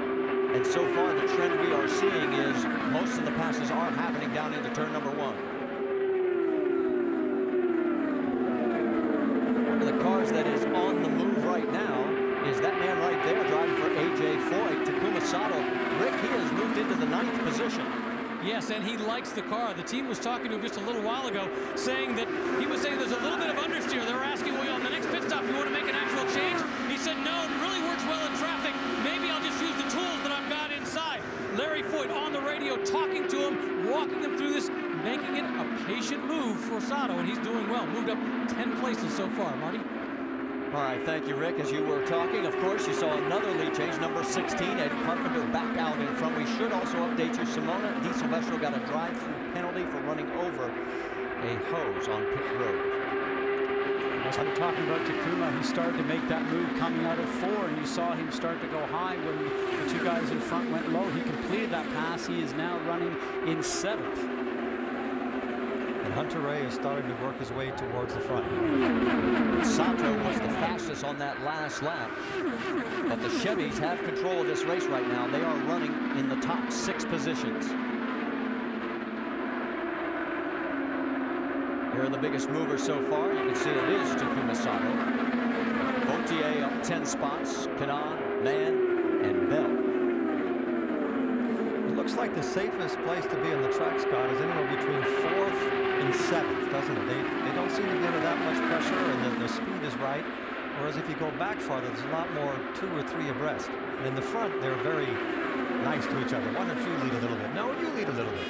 Yes, but that niceness, as you mentioned, will go away when time comes to the end of the race. Again, we keep seeing the cars go low below the white line with Carlos Munoz, and right now you ride him along with Elio. For the moment at least, finally strung out in single file. As I say that, a little deeper in the field. We get a pass back there. Vasser is having a really good race. It looks like he's driving that tactical race that we've seen him do before here in Indianapolis. And they're starting to build their strategy. They're trying to figure out what their fuel consumption is. They're trying to see what their car. Here comes Sato on the inside. There he is down low. Remember that point last year in the final lap? He didn't make it. This time he did. He passed him, but he cut right in front of him when he got by him. That is a Formula 1 move. That really is an IndyCar move, is it, Scott? It isn't, but Carlos Munoz actually had to drag his car down towards the white line, and surprisingly, it's stuck. I thought it was going to come out from underneath him. That's something that when somebody does it in front of you, you are just really chills up your spine. And you don't send him a Christmas card for sure, because it took all the air right off your car in a really critical part of the corner. Saw the numbers there. We're lapping at 218 miles an hour. And right now, we've had a total of 16 lead changes. Ed Carpenter leads Marco Andretti, Ryan Hunter-Reay, Elio Castroneves, and Tony Kanaan. We go side by side. Our telecast presented by GoDaddy.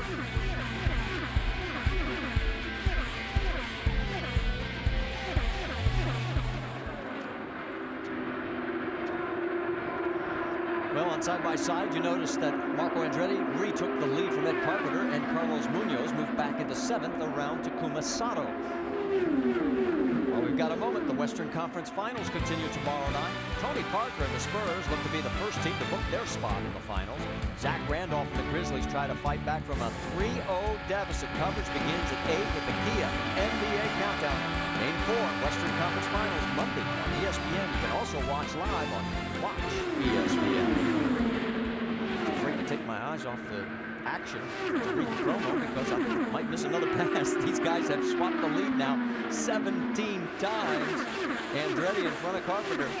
And here comes Ed. Ryan Hunter-Reay may try and follow. Nope, thinks better of it. An update on Franchitti. He's 18th now. Yes, Dario Franchitti has slipped back to the 18th position. And you're saying, where's Elio Castroneves? He is running in 4th. I think he's in the best position of this group. He and Hunter-Reay have not really made a big effort to lead the group. All right, let's check in on Dario Franchitti. Vince, what is going on with the 10 car? Well, Dario really liked his car in the first stint. He reported a little bit of understeer, but didn't make any changes during that first stop.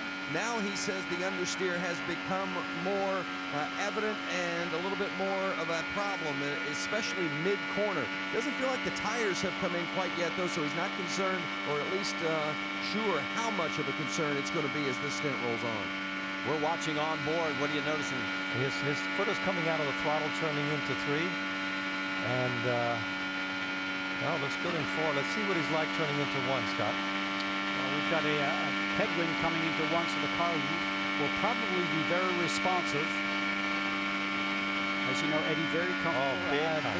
Mid-turn understeer, so he's not confident to keep his foot on the gas because the steering wheel starts to feel light, and he can't keep the car down to the left-hand side by the white line. So interesting.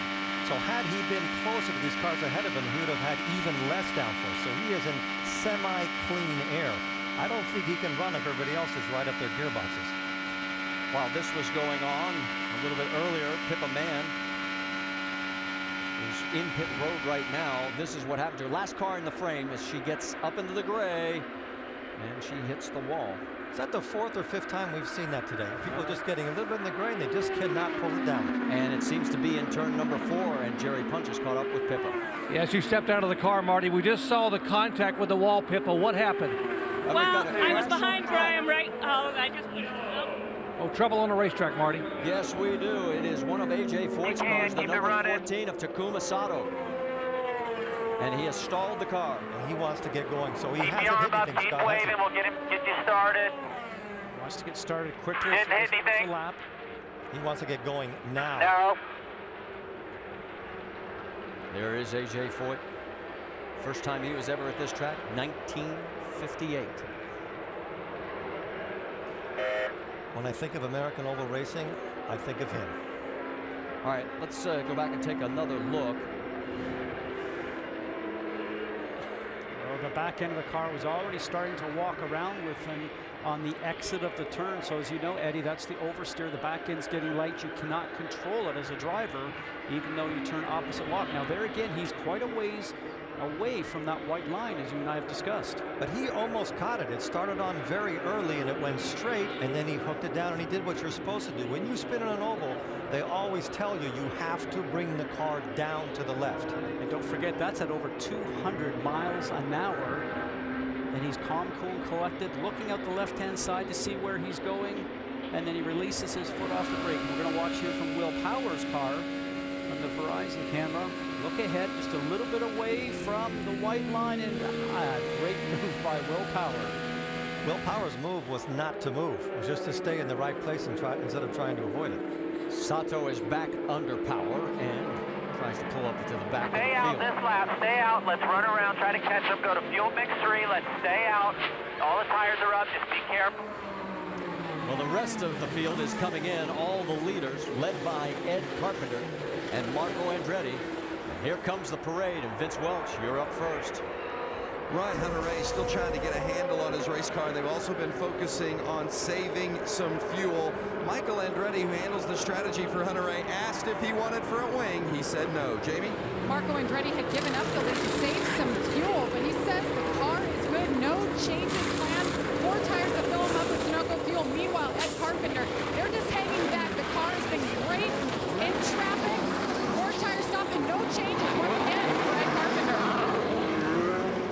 And the race off pit road, Ryan Hunter-Reay's crew picks Nice work, boys.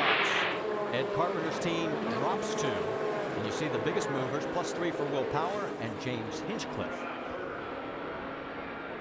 So as they make their way back out on the track, one of the people who gets the biggest break here is Simona Di Silvestro. She, after that drive-through penalty, was on the verge of going a lap down.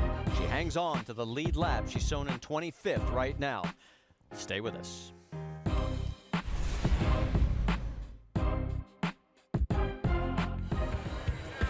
The Indianapolis 500 telecast brought to you by DreamWorks Turbo, July 17th, only in theaters. And Mother's High Performance Car Care Products, formulated for fanatics. Under our 3rd caution here at the Indianapolis Motor Speedway, after that man Takuma Sato spun but managed to keep it off the wall. We'll take another look at it one more time.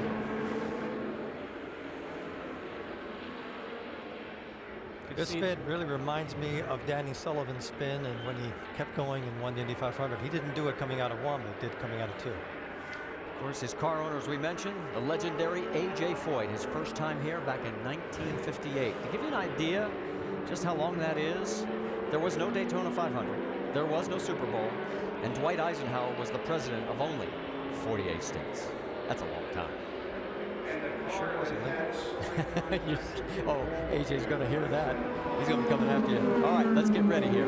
It is now Ryan Hunter-Reay our 6th different leader. We've had 19 lead changes, and we're getting ready to work on lap number 62 as we will hit the stripe. We're going to complete 61 of the 200 laps.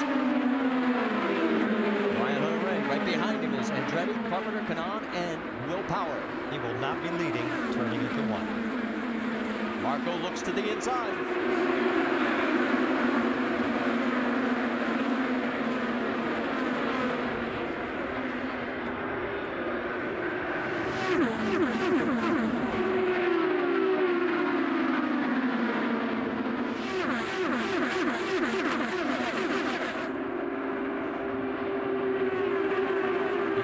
Of A.J. Allmendinger, he tried to go low. There is Scott Dixon in the 9 target machine. On a restart, a great time to make up time to pass cars, but also the most dangerous time. Allmendinger's car is twitching all over the place, Eddie. Well, they're all jockeying for position and trying to find clean air, and they keep moving where they're at, so the driver behind doesn't know where to go, and he has to adjust himself. We were just talking about the high line being a bad line. Well, guess who took it and passed on the restart on the outside? Tony Kanaan. I saw that. We saw Ed Carpenter get underneath Tony going into turn 1, and a lot of passing going on here further back in the pack. Well, that was Graham Rahal in the yellow Midas car. There he is on the left side of your screen as he made a pass. Then there goes Connor Daly in the 41, the rookie, trying to work his way around. I think he was wise to rethink that one. All that action is happening from 20th on back. Meanwhile, up front, we've got Ryan Hunter-Reay in front of Marco Andretti and Ed Carpenter. It looks like Carpenter has gotten around Marco. Yes, he has. What is happening on these restarts, though, we said it earlier, the drivers are giving themselves room so they know they can spread out. But on the final restart, they will go into that rule that we talked about, Scott, where you have one move to make and then you cannot defend it again.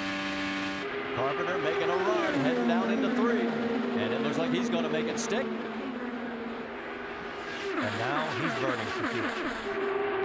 Every time Ed Carpenter goes into the lead, I look outside our booth window and everybody stands up and claps. The local boy is on a mission right now. He's proving that his pole position was not a fluke. He has every bit of good cars he did in qualifying here in the race today. Neves is just sitting there and watching.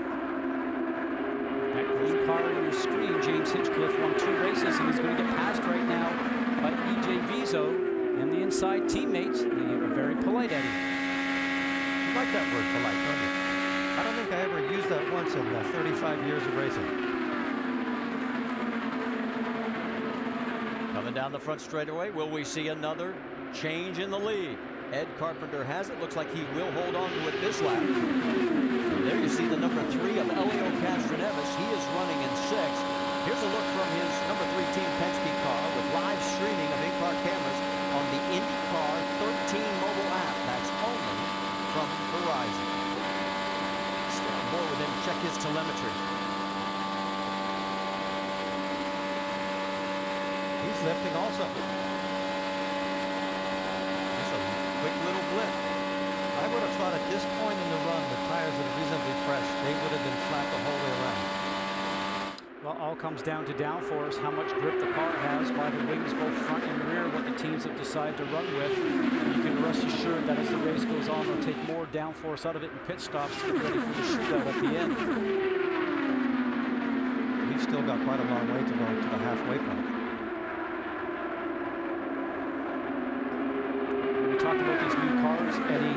These cars, like you mentioned, punch such a big hole in the air that if your car is fast, you cannot run away from the pack. I don't think they're going to see anything like the days we've seen previous where a guy that's fast can go and get a 10-car length lead. Well, to give you an idea, the top 27 cars are separated by 8 seconds.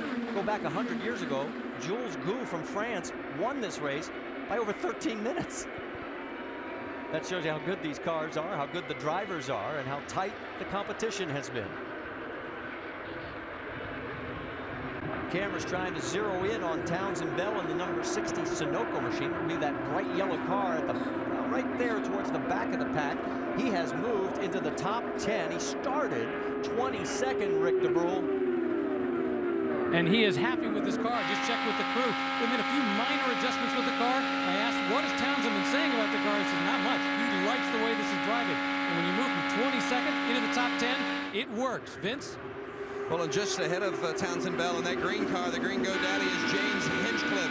As Bell takes a look on the outside of Hinchcliffe as they enter turn 1. Hinchcliffe, they've just not been able to find the sweet spot leading up to this race, and they haven't found it yet today either. They added a little downforce on that first stop. Hinch didn't feel like it helped him the way he had hoped it would. I don't look confident looking at his line, Scott. Every time he comes out, he changes line and he's moving it by 2 or 3 feet. He's come out incredibly high out of one more than once. And he's not that close behind the car that's in front of him. And that's because every time he gets close to those cars in front, the car becomes more nervous. As you mentioned the sweet spot, that's something the driver's looking for. It gives you the comfort to really maneuver the car anywhere you want. He certainly doesn't have that now. Everybody is avoiding passing cars right in that last 100 yards. It's like they figured out a rhythm. Let's talk a little bit about Tony Kanaan, because he injured his hand back at Long Beach in a crash, and it's going to be one of those injuries that's going to take time, and it's his thumb actually on his right hand. How difficult is it when you have something like that to drive 500 miles? It's always difficult if everything in your body isn't working properly, but he is so busy right now. In every interview we have seen, he has told us, I have led this place 8 years in a row, and he really wants it badly. So I think you could probably get in there with a pair of pliers and cut his thumb off, and he wouldn't even notice right now. He might complain afterwards, but he's a pretty tough dude. Well, he did lead earlier in the race, so he's now led in 9 Indianapolis 500s in the 12 that he has entered. Led a total of 10 laps so far. We've had a total of 6 leaders. Kanaan, right now, running in 3rd. There's a lot of wisdom in Kanaan's car. He's done a lot of these races.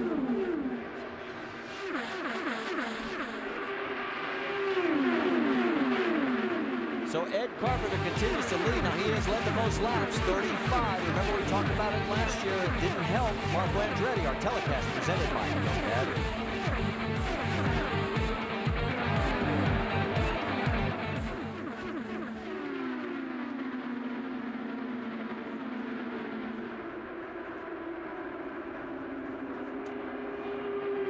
Side by side, you saw Will Power move into 3rd and Tony Kanaan retake the race lead. Right now, Chevrolet has the top 8 positions. Kanaan right now on laps led has now passed his friend Helio Castroneves on the all-time list. But this race is not yet finished, and here comes Will Power all of a sudden. The Verizon machine coming to life. I think he's got the best car in this field stint right now, wouldn't you say, Scott? I mean, he seems like he can keep the lowest line. Got a lot of distance between him and the wall. And as we mentioned, the top 8, now 9 positions are all Chevrolets. And if you want to enter for a chance to win the new 2013 Traverse and a trip for 2 to the 2014 Indy 500, visit winyourchevy.com now to enter. And while I'm doing that, we get another lead change. Will Power moves to the throne. For a guy that grew up on road courses, has not had that much success on ovals, has won 1 oval race in Dallas, Texas, he will admit to you that he is not very comfortable on road courses. 34 lead changes last year, 24 so far today, and we have only completed 75 of 200 laps. There will be more. Another car on the move. Ed Carpenter is going the wrong direction. Here comes Carlos Munoz. And A.J. Allmendinger in the mix in that number 2 right in front. There he is. A few laps ago, Allmendinger got past his teammate Helio Castroneves, and now he just seems to be marching forward. Whatever he had as far as nervousness was considered in the car. Remember, Eddie, there's cockpit adjustments inside there with your roll bars and your weight checkers. You can change the handling of your race car by the adjustments inside the car to make it be better. He looks like he's done that. And you know that when they set these cars up for the race, they can't get it right throughout the whole race, so you have to like guess what the track is going to be.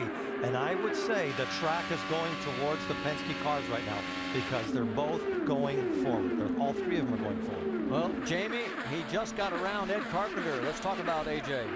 A.J. Allmendinger is hanging in there, having problems earlier. He said he felt like he lost 5th gear, but Roger Penske on the radio coaching his driver for his first time around the Indy 500 here, working his way forward. Now they've already pitted 3 times today to get this balance just right for AJ, and he is going forward, Marty. There they are right now, running 1st, 6th, and 9th, with Helio Castroneves, of course, looking for victory number 4 here at Indy. Coming down into turn number 3, holding station up front. This is about the most strung out we've seen the race so far today, guys. Consistently turning laps just shy of 220 miles an hour average, so probably about 226 going into the turns. Still a very fast clip right now for these drivers. And the wind, Scott, has dropped a little bit, so it looks like it's not having that big of an effect on the track as it did before. Right along with our leader. Full throttle, he didn't lift anything. That's why he's in the lead.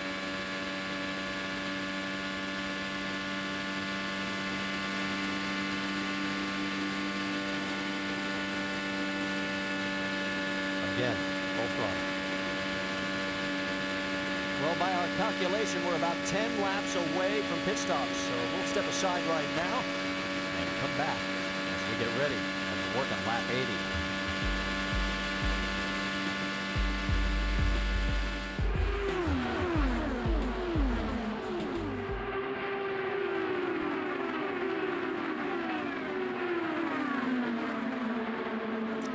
You saw James Hinchcliffe trying to take a peek underneath the 22 of Oral Serbia, and it's going to cost him because here comes Simon Pagano in that blue and white car as he gets around, and he's going to lose 2 spots as Townsend Bell goes around as well.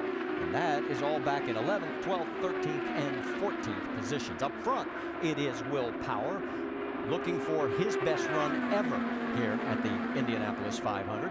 In second place, Tony Kanaan, of course, his good friend Helio Castroneves has won it 3 times. He's led this race 9 different times in the 12 races he's been in, but has never won. And you can see his best finish back in 04 in second place. Ryan Hunter-Reay looking for his first win as well, but Marco Andretti right behind his teammate, about to be passed by the man who is on the move, A.J. Allmendinger. He has not been in an open wheel car for 7 years.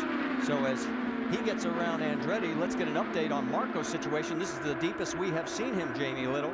Yes, and surprisingly, he's staying calm on the radio, talking to Kyle Moyer, his strategist, and saying, hey, we're losing too many spots too fast here. Let's do a front wing adjustment on the next stop. But we're hearing and seeing a different Marco Andretti this year, Marty. He was very emphatic about that. He says, I've learned a lot about what I need to do differently to win this race. And so far, he has not put his car at risk. And we've seen him do that before. Checking in on Helio Castroneves. He is currently running in the 7th position behind E.J. Viso and in front of Carlos Munoz.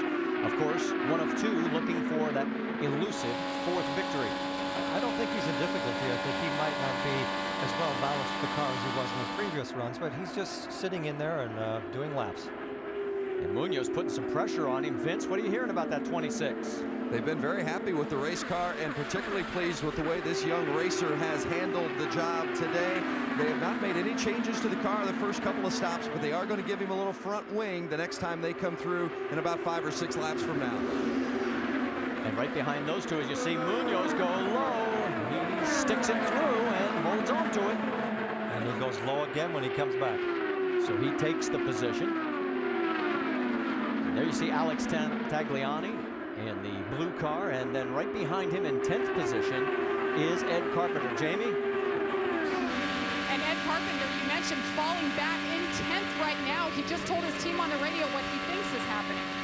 The car's just taking off a little bit out of 1 and 2 now. Back in more dirty air. Just a little light of downforce. We're back here. Hang in there. Hang in there. Let's try to stick with these guys here. Taking off means the front of the car is not gripping as much as it should.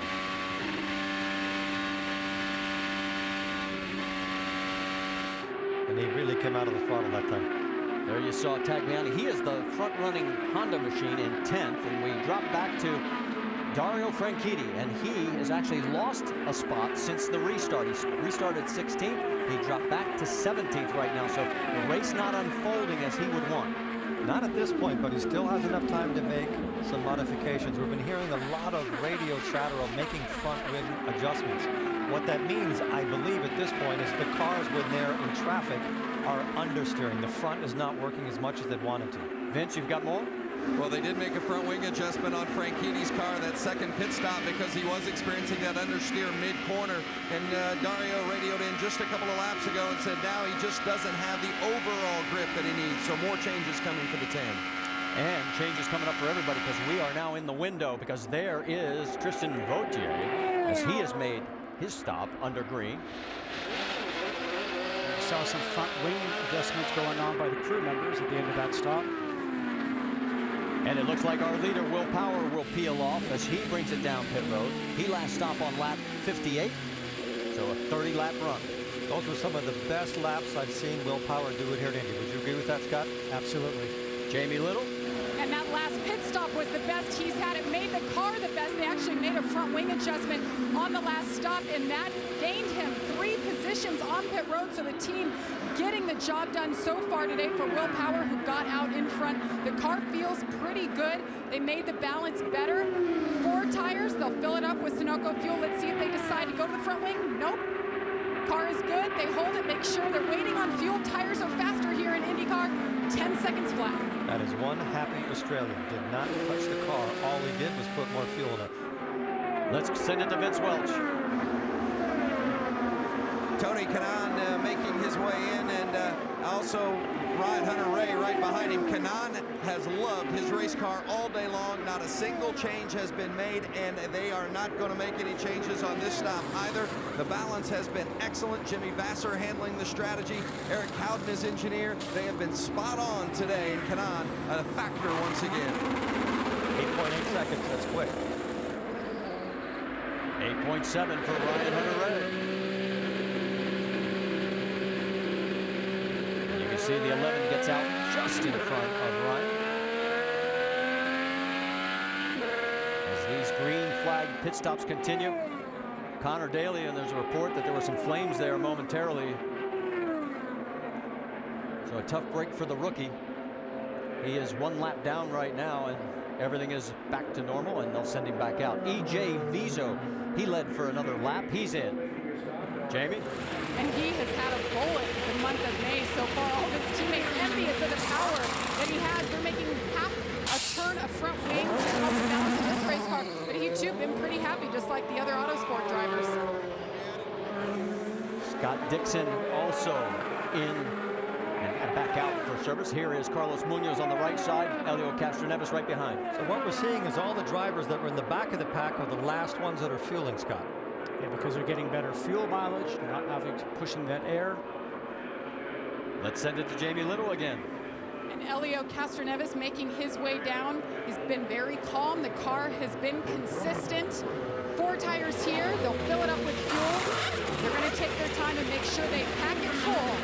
Let's go to Vince at the 10. Dario Franchitti making his way toward pit lane as you see Helio Castroneves finishing up his pit stop. Castroneves finishes up at 8.8. Franchitti coming on pit lane as well.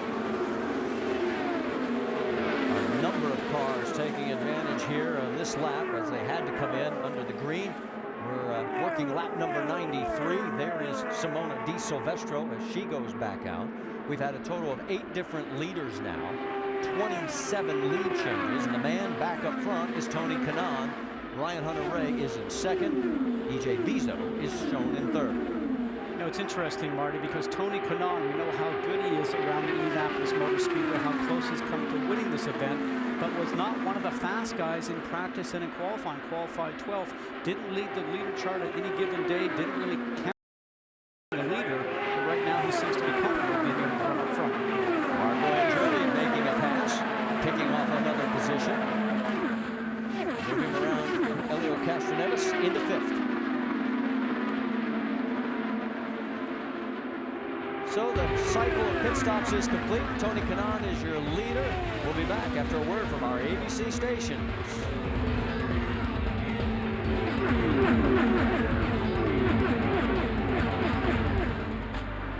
The Indianapolis 500 telecast presented by GoDaddy.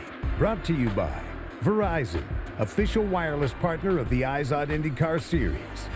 And Sunoco, the official fuel of IndyCar. Back here at the Indianapolis Motor Speedway, Tony Kanaan is your race leader. Second place is A.J. Allmendinger. That's right, the rookie, his first time at the 500. As you see the stat on Tony, and look at A.J. take the lead. Jamie, what is going on with the 2-car? He looks like a rocket. He has come alive. What happened basically with this car, aside from the gearing issues, he said they just had too much downforce earlier, so they made some adjustments, freed that car up, and they're letting him drive. And look at him go to the front, Marty. We are approaching the mid-race point.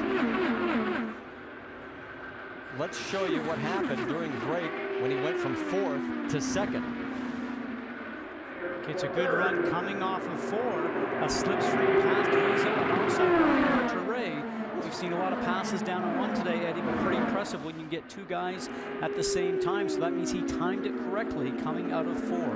Roger Penske knows how to pick his drivers, doesn't he? Well, I also noticed that when he took the lead, there was a lot of people standing up there clapping along the front stretch where our booth is. So that's nice to see. Did we add that he's an American? And a very fast one. One of 11 Americans in the race as we are now working lap number 100. Next time by, we will be halfway home in this year's Indianapolis 500. Ryan Hunter-Reay, the series champion, running in 3rd. Right behind him is E.J. Viso and Marco Andretti, and Helio Castroneves just keeps lurking in that top 6. He has a lot of experience, and he knows what to do to win this race. I think he has a car that will bring him up farther, but he doesn't have any need to do that yet, Scott, so he's just staying back there. He hasn't fallen back too far, and he hasn't tried to lead, which I find pretty amazing. I think towards, in this next 100 laps, you will see him start to move his way forward. And we are now officially halfway. And that gives us a chance to take a look at the Munoz race rundown for each car. You've tuned in a little late. J.R. Hildebrand brought out our first caution as he crashed on lap number 4. Just running a little bit high. The right side wheels were up into the gray. No grip up there. And our troops over in Kuwait, they were disappointed because he was running the National Guard colors. Then Andretti and Kanaan battling back and forth, swapping the lead between the 2 of them. They've led 31 laps. Takuma Sato spun it on lap number 57, stayed off the wall. That's the Danny Sullivan move, except then he kept it going. And pole sitter Ed Carpenter on this most recent run fell back all the way to the 10th position. He's running 8th right now. So that gets you caught up on some of the things that have happened. And if you're wondering about Dario Franchitti, he is running in 19th. The other man that could win 4 Indy 500s. It has not been a very good day so far. He is 8 seconds behind the race leader. They've had a few opportunities to make that car better, and they haven't got it right yet. The car that is really on a rampage right now is the Penske with Allmendinger. A rookie, obviously not a rookie in experience, but a rookie here. And he is doing everything that could be asked of him. And they had some problems, Scott, in the beginning, and they seem to have gotten past it. Our call earlier that they had a gear change probably was not correct. Well, and those who may not know the story about A.J. Allmendinger, he was suspended last year after he failed a drug test over in NASCAR. He took the substance Adderall, went through the road to recovery program, came back, lost his NASCAR ride, but then he did get this opportunity, and he's talked about how this is his last chance. I know this is my last opportunity. I know no matter what happens, whether it's here or NASCAR or whatever, that this is the last chance. I got my big mess up, and there's many people that don't get a second chance, and I've been given a second chance. So I've worked my butt off, and I'm doing everything I can. I'm ready to go. And as I said, if it's good enough, then great. If not, at least I can look at myself in the mirror and say, that's all I can do. All he's doing right now is leading the 97th running of the Indianapolis 500. A very popular driver and still hangs around the go-kart tracks and speaks to a lot of the young kids at different national events that I attend with my son Michael. It's interesting to see how a lot of karters love karting, they stay involved in it, but he's the guy that speaks to all the young karters and tells them what they need to do to move up through the ranks. Great view from high above in the GoDaddy Helicam. And not to be negative, but he sure is burning a lot of fuel right now. You are the one guy I can always count on to be thinking about that oh so precious fuel. But you're right, he's out front. He's cutting a big chunk of air for everybody behind him. But still doing laps of 219, 220 miles an hour. So we're going to have to step aside for just a moment. You won't miss anything as we're working lap number 105 of 200. Our telecast presented by GoDaddy.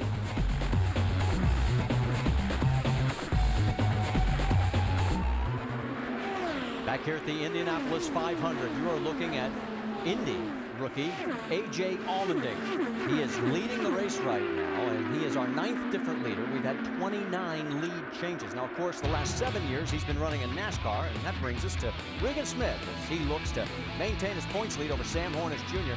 when they visit the Monster Mile at Dover International Speedway. The NASCAR Nationwide Series at Dover. It's presented by Grid 2. Our coverage begins Saturday, 2 Eastern on ESPN.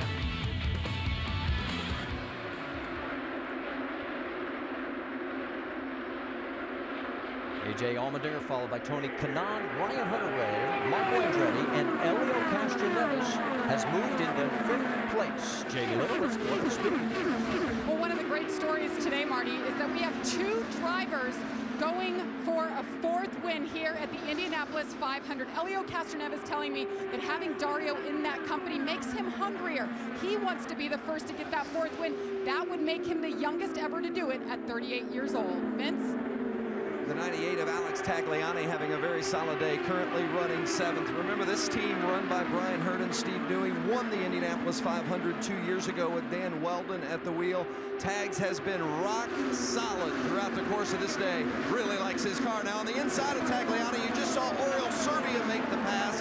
Servia drives for Dreyer Reinbold Racing. This is their last race out of sponsorship. They put everything they have into today's event. If they're to continue on, they've got to win today. What a tall task for Servia and company. And then there's the rookie, Carlos Munoz, 21 years old, the youngest driver ever to start on the front row at Indianapolis, and he's having a solid day. There are a lot of veterans concerned about Munoz, but he's been rock solid today. Only 1 wing adjustment on that car all afternoon, Jamie. And the 20 of Ed Carpenter led this field to green, led a lot early, but the car just started backing up, so they had too much downforce, which is why it's curious that they came down pit road and made a front wing adjustment. Meanwhile, the 2 of A.J. Allmendinger are coming down pit road right now, having some issues. They're going to look at the right tire. They're saying, look at the tire. He thinks he may have a cut tire. As they count him down, he was our leader. Watch the team. Roger Penske on the wall to the right, standing there calling him, saying, we're going to get him. Hold it here, hold it here. Let's look at it. They're adjusting inside the race car. The guys upstairs in the booth can maybe elaborate on what they were doing inside there, guys. I think reaching inside the cockpit there, I think his belts came loose because it looked like the crewmen reached inside, and it's a 6-way clasp inside there. Marco Andretti is your race leader. Let's listen in on the radio that we just captured from AJ. My belt just came undone. So you were right, Scott. It was the belt that came undone. And you can't drive around here driving up 3.5, 4 Gs in every turn, Eddie. But that tells you that he just caught part of his sleeve or something on the one quick clasp. You can drive around here, but it might be the most stupid thing you've ever done in your life. All right, he's gone a lap down. How critical is this? Does he have a chance with now past lap 113? He's off strategy. If by some reason the strategy changes, he could find himself at an advantage. But right now, he's got a lot of driving to make up. He's got to get to the front of this group again. So if there's a yellow, he comes back to the Indy. Well, you know, you were talking about not wanting to drive around here with loose belts. 1978 rookie year for Rick Mears. He forgot to tighten his helmet. That might even be worse. He kept it on, but he had to figure out a way to tie it back down. Meanwhile, let's get back to the action up front because you can see it's Andretti, Kanaan, Ryan Hunter-Reay. They're running 1, 2, and 3. And Castroneves is right behind him. Allmendinger, 24th now, just to let you know, and he is 1 lap down. The only car right now. EJ Viso swinging low underneath Elio Castroneves. That's going to be tight. Gets it done. Don't forget the JR. They put Phil in his car when he came in. And he will get that opportunity. Yeah, AJ will get that opportunity if we get a caution to get back on the lead lap with the Waverly. So his race is far from over. And it's far from over for quite a few other cars. We have a total of 23 cars on the lead lap. With these new cars, guys, I think that this racing right now here in Indianapolis, we saw it last year, it reminds me almost like an NBA game. You want to stay close to about 2 minutes left to go, and the game changes so dramatically at that point in time. We saw that last year here with the Indianapolis 500. Just keep in contention, and it's going to change so much in the last 20, and the last 10, last 5 laps, even last lap. Well, in the last 3 years, the last lap, we have had drama. We do not want to leave, even though we still have quite a few laps to go. 84. Takuma Sato heading for pit road, we're being told. And there he is. Rick? Takuma Sato brings the car in. Larry Foyt has been on the radio talking with him calmly, trying to remind him, we're okay, you went down, but we're on the lead lap. That's all that matters. He was in 22nd when he came in. Just has to slowly but surely build back up to where he was. 3 wide as they come across the stripe. E.J. Viso down low. He is now the second car in line. A traffic jam.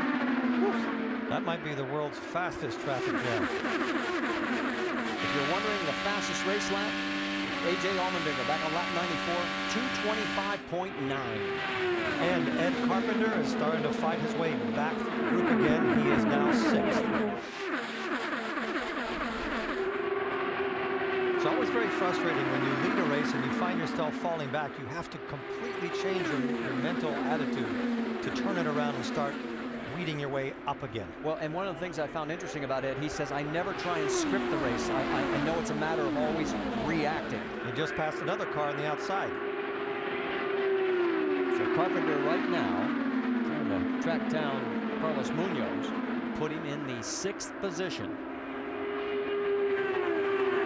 Here comes A.J. Allmendinger. Now remember, Allmendinger on fresh tires, but he is a lap down, running in the 23rd spot. And he was very wise there that he did not keep pushing the issue because they were getting too late turning into the corner. So you would think that he would be nervous right now because he had that flap, but he's taking, whoa, how about Ed coming out of the corner?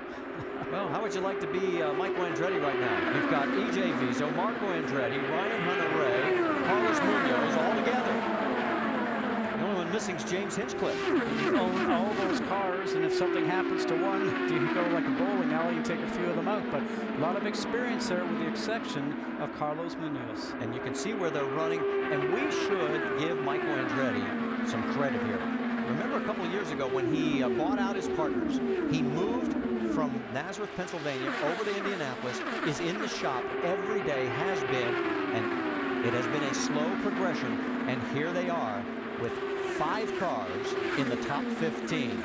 Vince, give us an update on Hinchcliffe, who's back at 15th. Yeah, you showed the success of all those other Andretti cars, and then Hinchcliffe sitting 15th, and they have struggled with the handling of the race car throughout the course of the afternoon. Wing adjustments and then added some downforce, and it just hasn't been to the liking of Hinch. And he says the straightaway speed isn't what it needs to be. And when he snugs up on the back end of a car trying to pass, the handling completely goes away. Very difficult.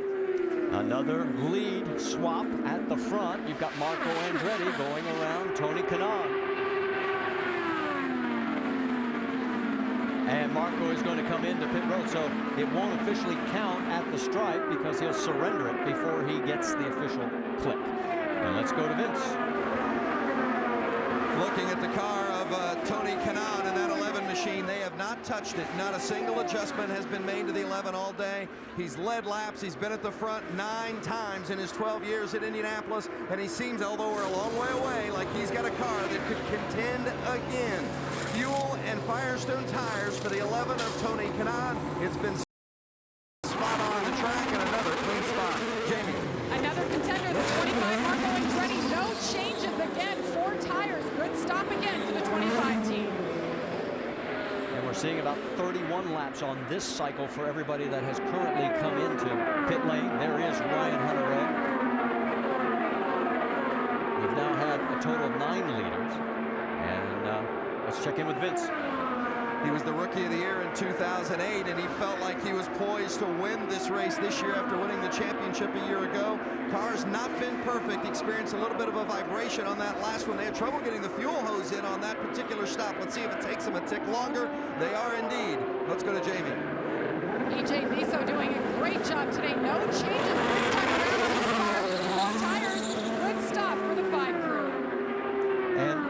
Carlos Munoz led a lap here, so the rookie has led, and we've now had 34 official lead changes. So Munoz is going to be heading your way, Vince. Carlos Munoz, 4 tires, and they're going to fill it up with fuel, and we documented how Munoz has come in here running his only IndyCar Series race ever. Up through the Indy lights, 4 tires and just a turn of front wing. Jamie? With 77 to go, we'll talk more about that strategy. Now let's get to Alex Tagliani. He has been the best running Honda. Vince? Alex Tagliani coming in, being reminded, please hit your marks. They are going to make a slight air pressure adjustment on this 98. By the way, the 98, it's the 50th anniversary of Parnelli Jones' win here at Indianapolis when he carried the 98 on his car. Oh, how big it would be if they could take it back to victory lane today. Tagliani very strong in that Honda power. Dario Franchitti, you see him pulling away his car, as he described it on the radio, terrible. They made significant wing adjustment, front and back wing adjustments on that 10 car of Dario Franchitti. Townsend Bell led a lap. Now he is coming in. Rick? Well, Townsend Bell slowly but surely doing what he needs to do. He's been moving through the pack. The last time they checked with him, how was the car? His comment was simply good. Important to point out, he's got nobody on either side of him in the pits. Means he gets in cleanly and can get out cleanly. Interesting thing, very yellow car, just streaked with all kinds of black marks of tires all around him. Come on, Vince. There's the 27 of James Hinchcliffe. We've talked all day about how they've been struggling with the handling of this car. Let's see if they can get it better after some slight adjustments. A quick stop, 8.9 for Hinch and the crew. We have had 12 leaders, which ties the record. 37 lead changes, which has broken the record. And look at this action still going on at the front of this pack. Ryan Hunter-Reay, followed by Marco Andretti, Tony Kanaan, E.J. Viso, and Helio Castroneves. There is Marco coming back out, checks the mirrors. Our telecast presented by GoDaddy.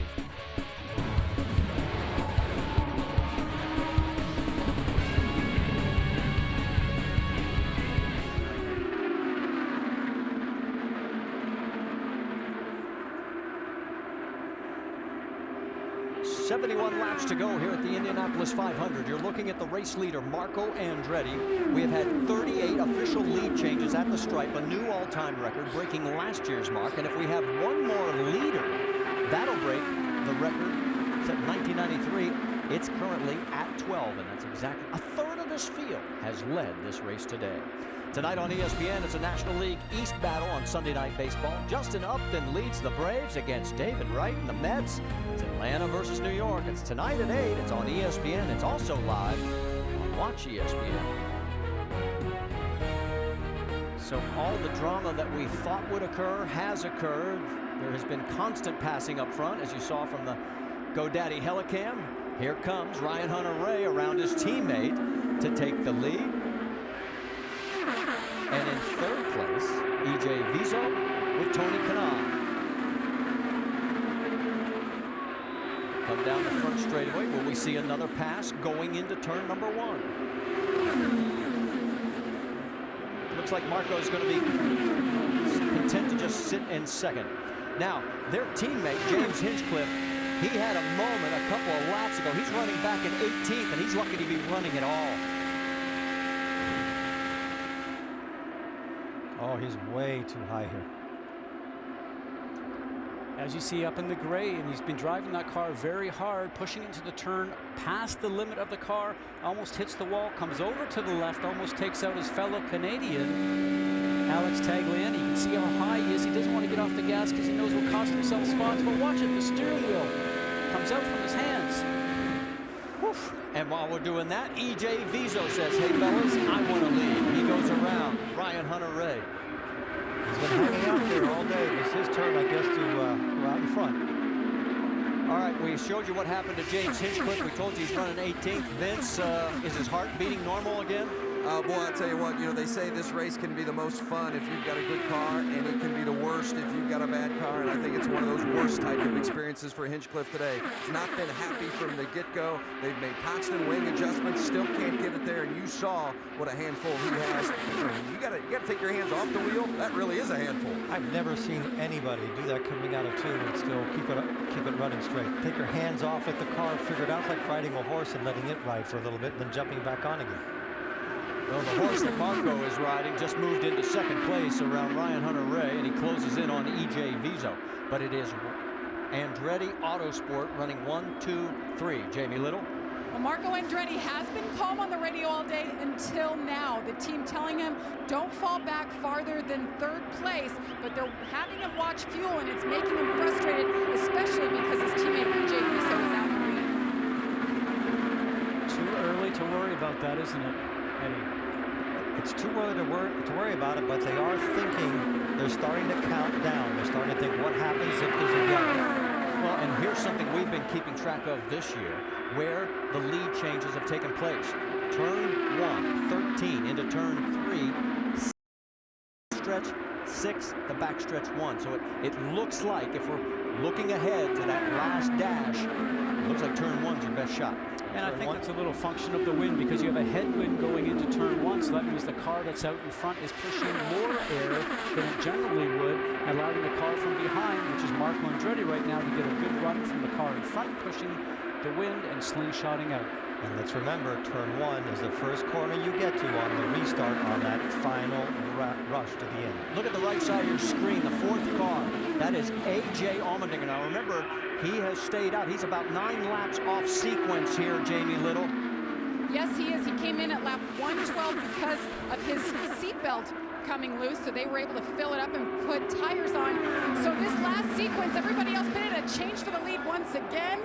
Ryan Hunter-Reay to the point, but back to A.J. Allmendinger. So right now they're saying he's going to have to come in and pit around lap 142. He's in good position right now, sitting fifth. He's going to hope for a caution. Well, A.J. Allmendinger's moved up to third, Jamie. That's how quick he is right now on this racetrack. He has a very strong race car. If we get a yellow right here, he's definitely back in the mix. He's definitely back in the mix, but the driver that's showing the most restraint and the most discipline of this group, I think, is Marco Andretti. Obviously, we heard that he was frustrated because he's falling behind, but he's starting to save his fuel. There's one other guy that showed a lot of restraint as you look at Allmendinger going for second.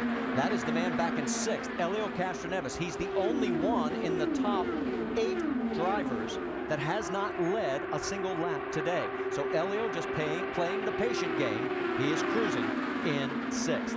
Meanwhile, A.J. Allmendinger is saying, I got the pedal down, and here we come. And the reason he has to get to the front, if there's a yellow, he's back again. So A.J. Allmendinger comes back after a setback on pit road, and he is in front over Ryan Hunter-Reay, Marco Andretti, E.J. Viso, and Tony Kanaan. We'll be back after a word from our ABC stations. The Indianapolis 500 telecast presented by GoDaddy. Brought to you by New Axe Apollo. Leave a man, come back a hero. And Progressive, making it easy to bundle your home and car insurance. And back here at the Indianapolis 500, A.J. Allmendinger, in his first appearance ever here at the Speedway in an open wheel car, is leading, but he has, well, he's got 10 laps over the rest of the field. He pitted 29 laps ago. Ryan Hunter-Reay pitted 19 laps ago. So now he's hoping for a yellow, but he is running very strong out front. Back in third place, it is second place, Ryan Hunter-Reay, and let's check in with Vince. Well, Marty, they're exactly where they want to be in second place. He wants to be in that spot for fuel efficiency, and Michael Andretti had communicated to him about letting Allmendinger lead. Don't let anybody else by. Don't let anybody else by. Even if you have to use fuel, don't let anybody else by. And really the reason for that is that he knows that Allmendinger has to come in for fuel shortly, which will then put Ryan Hunter-Reay into the lead. We're also hearing about some possible impending weather coming in. We don't know how far that is off, but certainly you want to stay up front as you get closer to the end of the race here. Michael is having to take everything in. Allmendinger's in. So Allmendinger peels off, and he is right at 30 laps. So that's been the number today. Tools ready. We're okay here. Vince, it's yours. That's A.J. Allmendinger, you see, coming to the pit lane, and Allmendinger been well documented, his run to the IndyCar Series after his time in NASCAR. They've been happy with his race car as he pulls it in. Roger Penske calling the shots for Allmendinger. 4-tire change, as they always do in IndyCar. Jamie? And Roger Penske saying on the radio for AJ, keep digging, we're good, we're right in the window. After this stop, they expect to have one more stop to make it to the end, so Roger Penske not sweating it at all. Look at Marco, here he goes. Because Castroneves is right behind him. And Helio Castroneves, who has not led today, now goes around both of them. And all of a sudden, here with 56 laps to go, Helio starts to flex his muscle. But the two Andretti cars were told do not use fuel. And they are trying to draft. You saw Helio dive towards the low side of the track. Well, I think Michael's instructions to Ryan Hunter-Reay was don't let anybody past, even if you have to use fuel. You don't want to let anybody up front. Let's go on board with Helio Castroneves as we'll get a look from his number 3 Team Penske car. Live streaming of in-car cameras on the IndyCar 13 mobile app. It's only from Verizon, and there goes Marco to the inside, so he's going to drop back. But there's a back marker in front of them. There's not a worse place to be behind a car when you're turning into one. Allmendinger, who had just had fuel and tires, is now back out. What he wants to try and do, although he's not going quick enough yet, looks like he probably might get passed by Marco, but if he can keep in front and the yellow was to come out, then he would get the pack around. He'd be able to come back to the tail end of the lead lap. But his job right now, stay in front if you can. But this is great for Marco because somebody that's going to pull him around the track. So Allmendinger trying to stretch it out. Marco Andretti trying to save fuel. Andretti leads this race. We've had 13 leaders now, a new record for most leaders, and we've already smashed the lead changes. We're up to 45 and counting. Our telecast presented by GoDaddy. Don't go anywhere.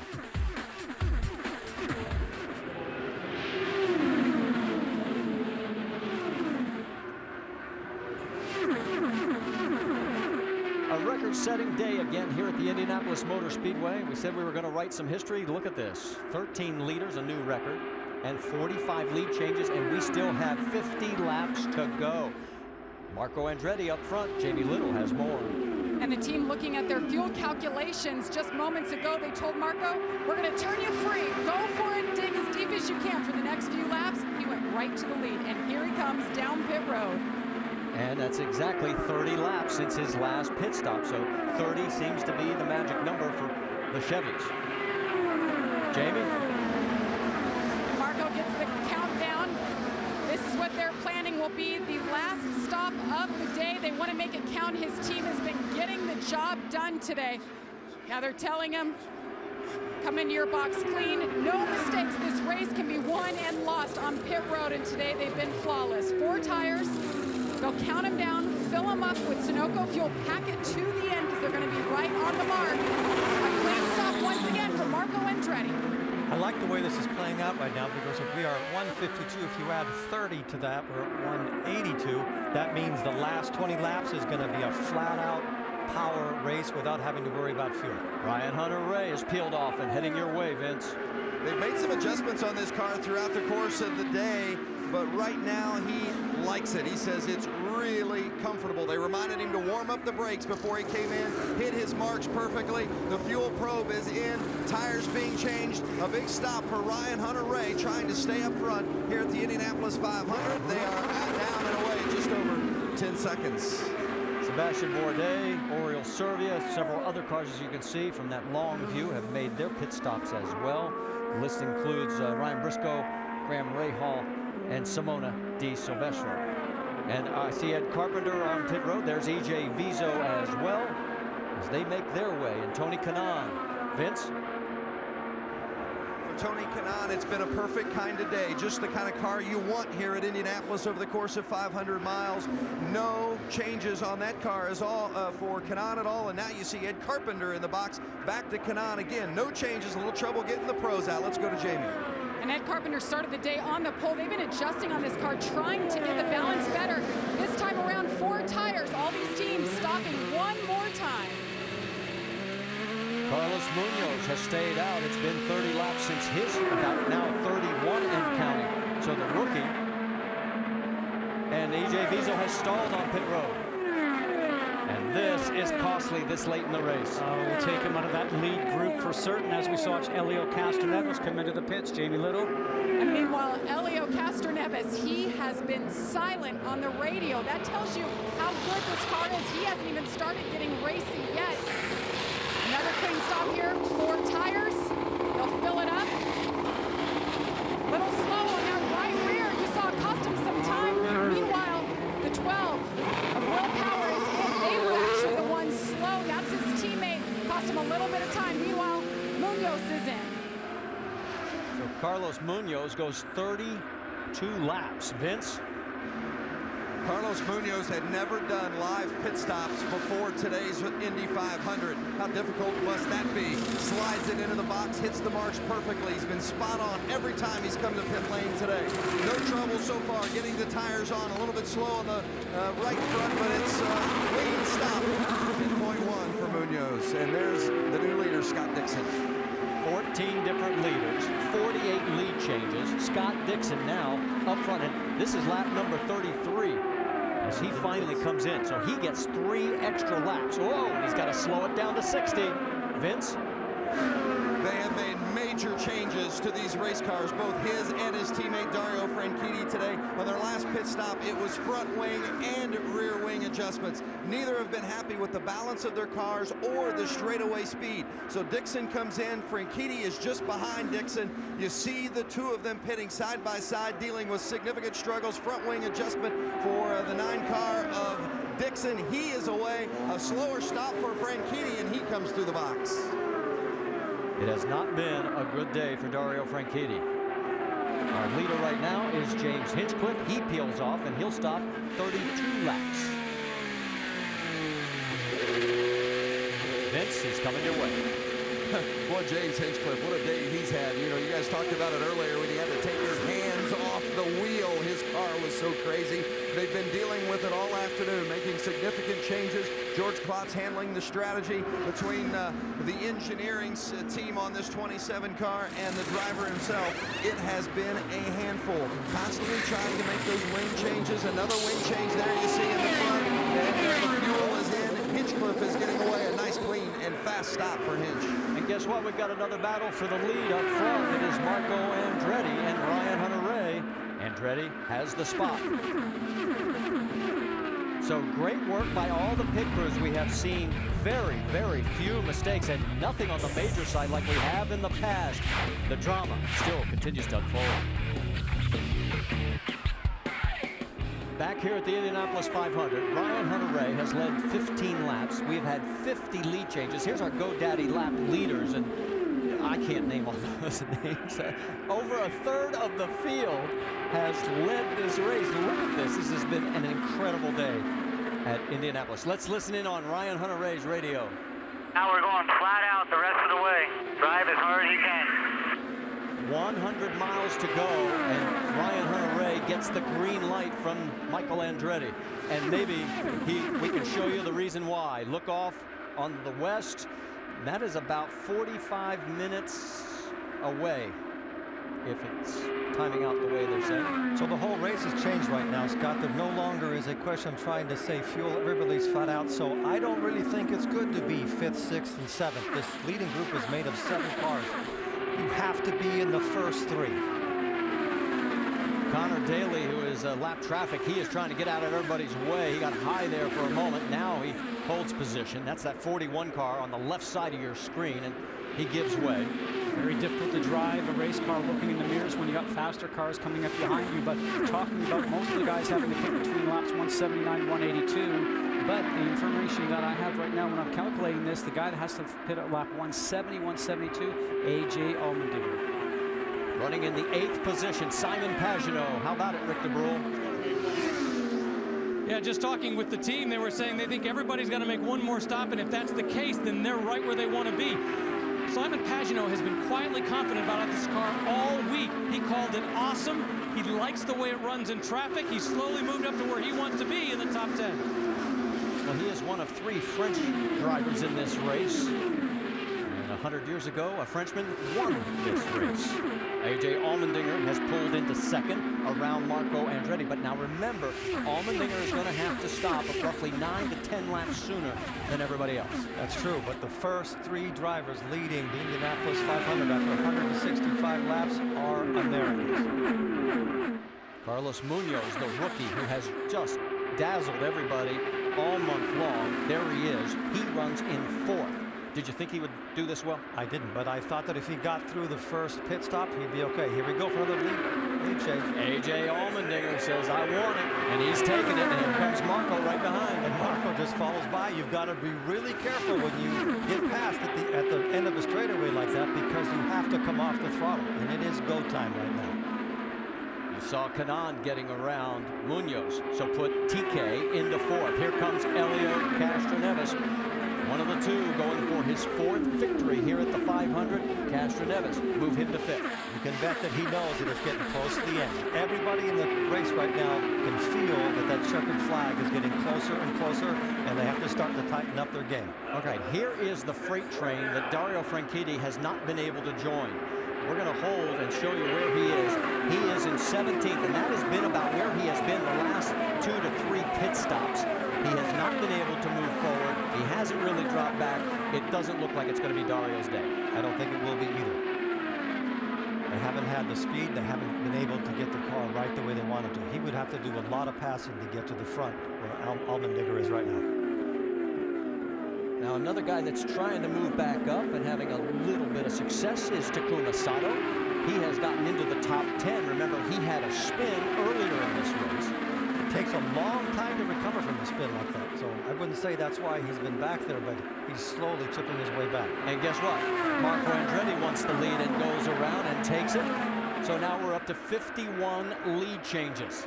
All that discussion we had about saving fuel, that's out the window. Right now, it's just go as fast as you can and rush to the end.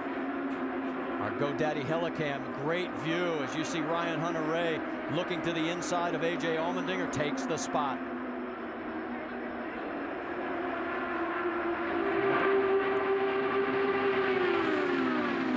So Andretti opens up about a 4/10 of a second lead. Jamie Little, what are you hearing down there? Yes, and as Marco Andretti continues to lead, the team is talking strategy. You could use more fuel, but whatever you want to do, we're plenty good here. I just don't want to fall back. So, of course, they're talking about use everything you've got. They've got a plan. They want to come in with about 20 to go, and they said they're going to trim it out. This is going to be good. So trim it out means you're going to take some downforce off the cars. Ryan Hunter-Reay goes around his teammate, Marco Andretti. Vince Welch?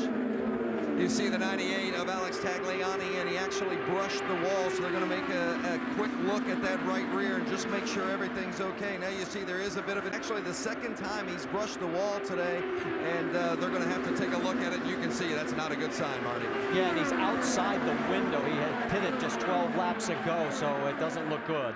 Townsend Bell is back on pit road. He's going slow. See his steering wheel, how bent that is? Oh, here's the reason why. Oh, he just brushes it. That was brilliant driving, though, catching it like that. Let's go on board. That's what we call a moment. Down by the white line, all good. A little twitch, which means the back end of the car is loose. Collects it the same way that James Hinchcliffe did. Going through the grass at that speed's not something you want to do, but a great recovery. All right, Ryan Hunter-Reay had the lead. Here comes Marco again. Wow, what a race. This is so good right now. We're going to go side by side. Thank goodness we have it. You won't miss a thing in Indy.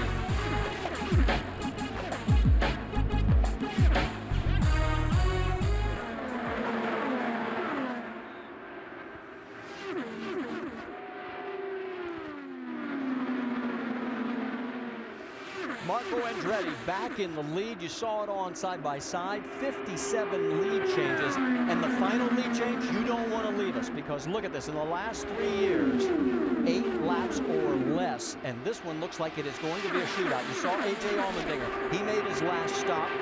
He had 27 laps to go. He can go the distance. Everybody will be able to go the distance, and this is what the fans want, isn't it? And they've turned the fuel mixture to full power, Scott. They're not doing anything but trying to go as fast as they can. Allmendinger has pitted. He's good to the end, as you mentioned, Marty. This group that we're looking at now, we expect about lap 180, give or take 1 or 2, will be in. Takuma Sato has made his final stop. Let's send it to Rick. Takuma Sato brings the car in once again. They had a blistered tire a little bit earlier that did cause him some problem, but he has come back well after that early spin, getting things back in position. But I'm not sure if it's going to be enough to catch up to that lead pack. A winner earlier this year for AJ Foyt Racing. Right now, all the eyes are up front as here we go again. Nobody can keep the lead for more than a lap and a half. These guys have changed lead twice in the last 3 laps.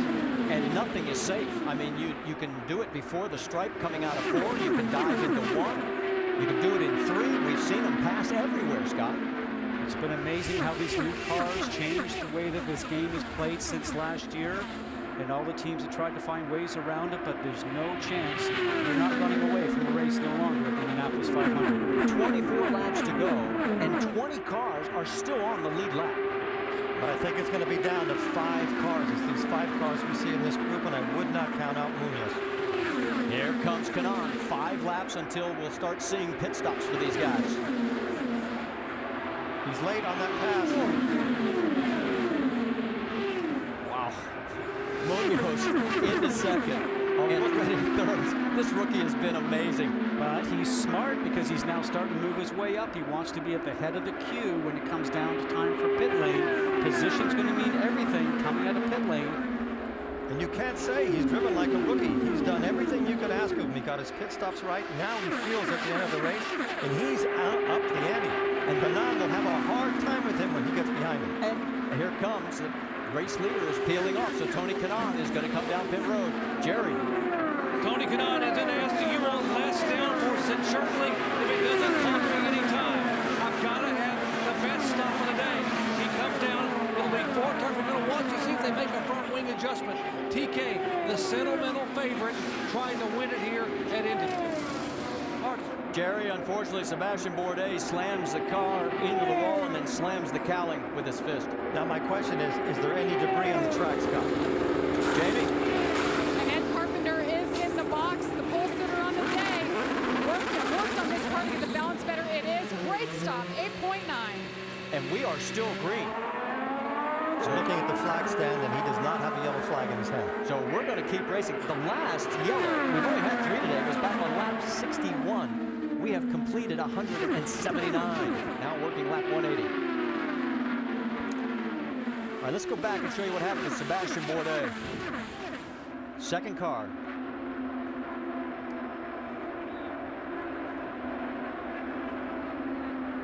Just locking up the brakes on the way in, crashes by himself. That's why he was so mad when we saw him pulling into his pit box. Brakes are just getting caught.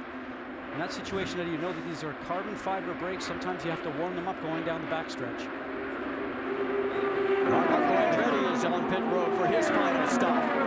Jamie? Well, as I heard them say a while ago, they wanted to trim it out here for the final stop. Got to make this count. The team has made every pit stop count for him. They have been on it. Marco has been great. Only one time did he get frustrated on that radio today, and that's because they had to hold him back. He has run up front and led so many laps of this race. This is when it counts. 44 years since an Andretti won this race. They trim it out of the rear wing, and he's down. Great job by the team. Claps all around, Marty. That rear wing makes it a lot faster in the straightaway, and you have to get the balance right. But it will give you probably an extra mile or 2 per hour, which I think they're going to need if they're going to make passes on the last lap for the lead. Now that is leader Carlos Munoz going around slower traffic. Ryan Hunter-Reay is in for his final stop, Vince. Ryan Hunter-Reay and Marco Andretti had a discussion about whether or not they were going to put more downforce back in the car that they had taken out earlier. They decided not to do it. No changes. Fuel is in. Good clean stop for Ryan Hunter-Reay. 9.1 seconds, an excellent stop. And the rookie continues to amaze us as Munoz running out front. It's been 26 laps since his pit stop. And remember, he went the longest longer than anybody else on the Andretti team on that last stint. And you mentioned just, Marty, that these 3 yellows so far, but we've had an average race speed right now of 191 miles an hour. Rick? Simon Pagano once again quietly working his way forward. He was fastest on Fast Friday at Monday. He was fastest in the lap time today. They do a quick stop, no changes. He thinks at the end of this race he can win it when he's up close, and he is. These last laps is the first time that we've seen anybody break away like that. Marco seems to have broken away from the group, but he has nobody to work with him out there in front. Marco has already made his stop, so he is ahead of the actual race leader, Carlos Munoz, the rookie. Neves shown in second place right now. But he just took downforce out of the car, so he will probably be doing, and we'll be looking at it, monitoring him. He'll be doing faster speeds than he was before. Rick? Well, Justin Wilson has had that kind of car that he was great going into the race, but they had a number of issues all the way through. But he's managed to move his way up. The problem is he's not where he wants to be. Vince? Scott Dixon just pulling out of his pits after a final pit stop. It's not been the kind of day the 2008 winner had hoped to have. Doesn't look like it's going to be a good day at all for the 9-10 team, the target cars at Chip Ganassi. All right, so we're waiting for Carlos Munoz to make his stop. He's gone 29 laps. Helio Castroneves has gone 30. And there is Tony Kanaan right behind. He is shown in, according to scoring, in 9th position. Second car on the track, so we're going to have to double check that.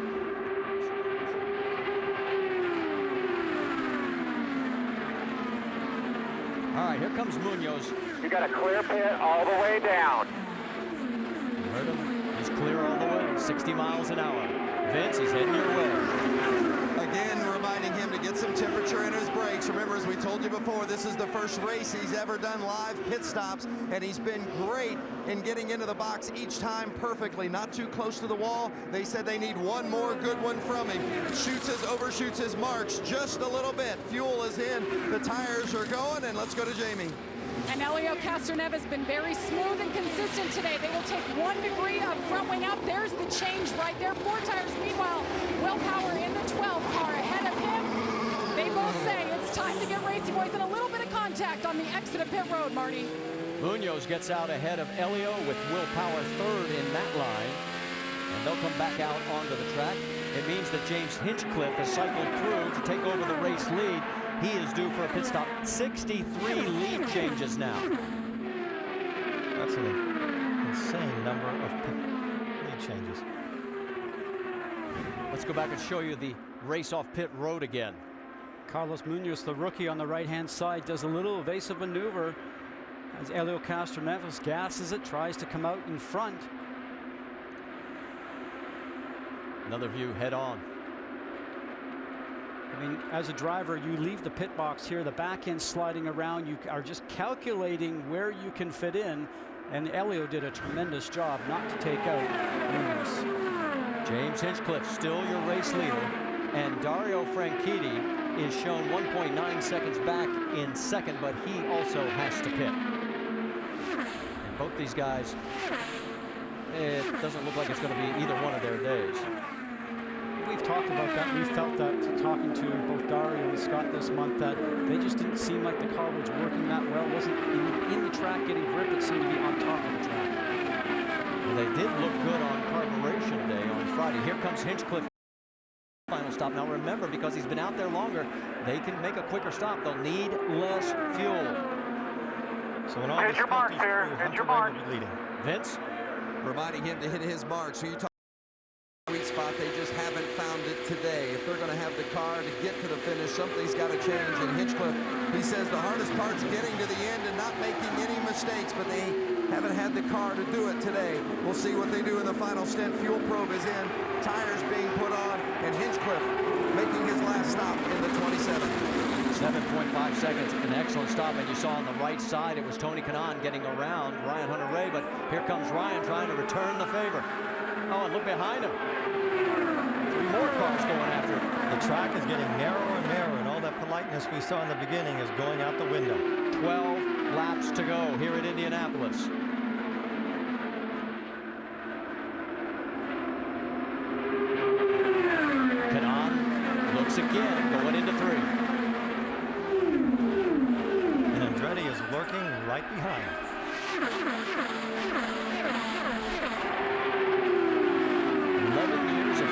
position for Tony Kanaan. He's got the race lead. Don't know if he can hold on to it. But if he wins this race, you're going to hear a roar from this crowd.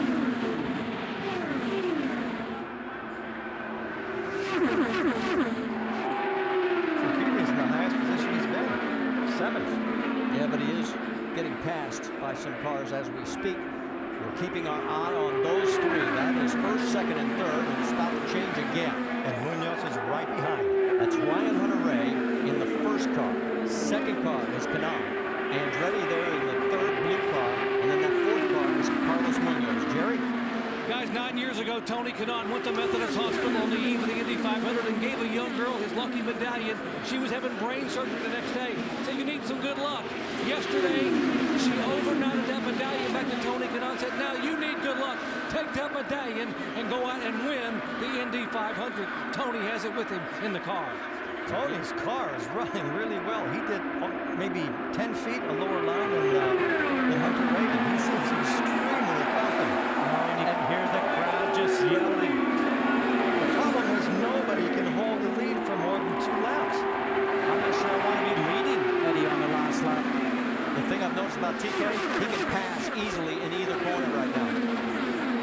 Here comes Marco. And he's not giving him room. And Kanaan's going to get hung out here.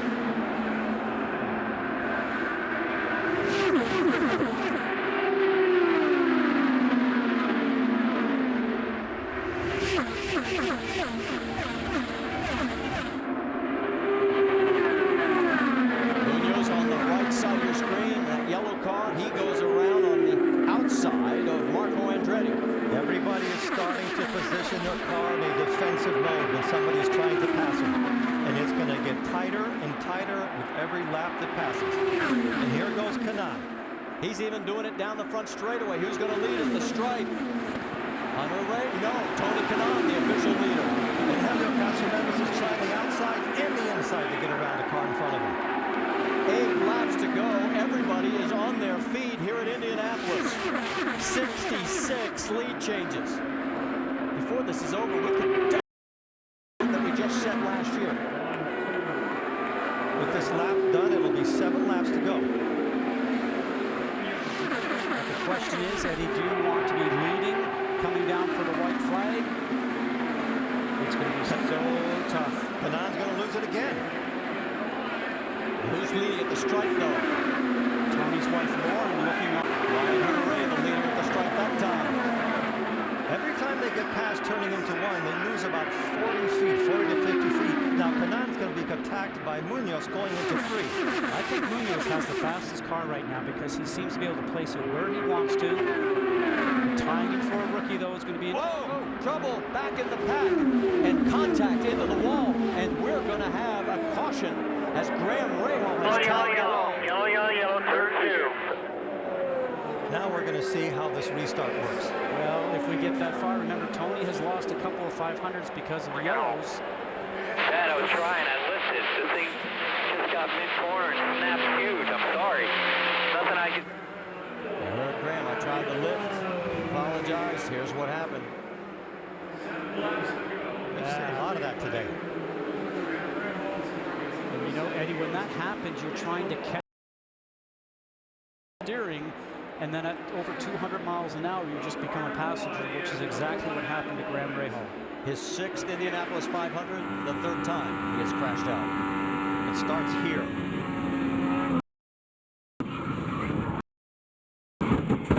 Smarty takes his hands off the wheel so he doesn't get a hand injury. When we talk about a hand injury, think about Tony Kanaan right now running this race with torn ligaments in his left thumb. Okay, let's go back to talking about what the right position to be in on this restart is. I don't think you want to be leading. You know you're going to get passed down to turn 1. Lauren, Tony Kanaan's wife, you can see her hands trembling. So do you think 2nd is the right place to be in, or 3rd? I'm almost thinking 3rd, depending on how the wind is punched for you with the cars in front. Because you know when whoever is leading, when they're going down, they'll be defensive. Well, Tony Kanaan a long time ago promised his son, if I ever win Indy, just might retire. Is he still going to hold to that? I lived in Brazil and I live here. And one of these very emotional conversations, he asked me, what am I missing until I can retire and go back to stay close to him? And I said, it's the Indy 500. And as a smart kid, he's 5 years old, he said, well, then as soon as you win, you come home, right? I guess I agree. So I kind of didn't say I would retire. I said I would go home. So I guess if I win, I'll catch a plane, go see him, and I'll catch a plane back to be racing in Detroit the following week. And of course, he's referring to his son Leo right now, running in second. Okay. In the last lead change, in the final 10 laps, 6 of the last 10 years, and I think we can guarantee it's going to happen again today. At least once, maybe more. Vince? With Michael Andretti, and Michael visiting with his team of engineers as his drivers get ready to battle this one out. What a great job you've seen from the kid Munoz, but your guy, Ryan Hunter-Reay, in the top spot. Looks like it's going to be a shootout. What do you expect, and what kind of advice can you give your guys here? It's going to be really crazy. I don't know what to say. You know, I'm going to be holding my breath for sure last couple laps. The front we've seen is not the position to be in because you seem to be a sitting duck. Is it going to be a positioning and a battle maybe to position yourself for second? That's what it's going to come back down to. I think the guy to position himself for that last lap is the guy that's going to win. Enough downforce or too much in the one car right now? No, I think we're about right. I don't think we could trim any more, so I don't think so. Jerry? With Jimmy Vasser. Jimmy, does TK have enough left for the restart to hold on? He's got everything he's had all day, and he's done a great job with the car. And, doesn't get any more.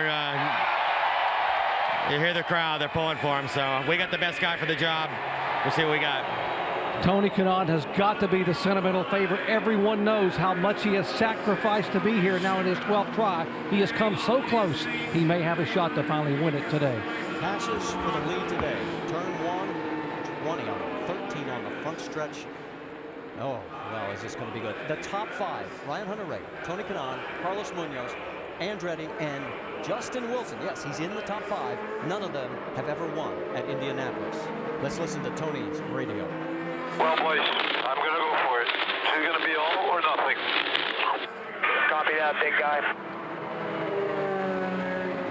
So on the restart, does Kanaan and Ryan Hunter-Reay get into it, giving an advantage coming out of 2 down the backstretch to Carlos Munoz, when he might be able to get slipstream going into 3, and then a rookie's leading?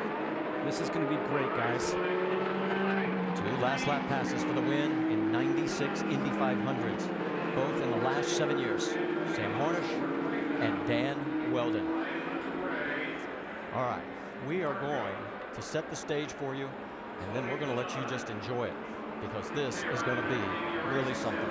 Ryan Hunter-Reay, Tony Kanaan, Carlos Munoz, that's your top 3. Then it is Marco Andretti, Justin Wilson, and don't count out Helio Castroneves. He is running in 6th with A.J. Allmendinger 7th. Sit back if you can. We're on the edge of our seats. Here we go.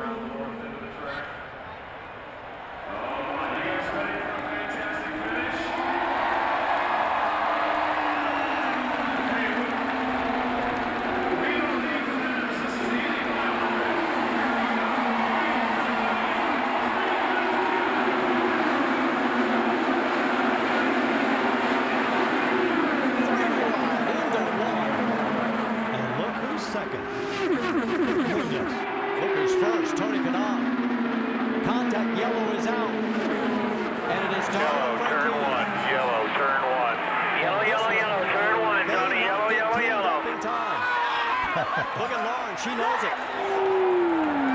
It may be over. Why isn't Kanaan lifting? I don't think he knows yet. He better know.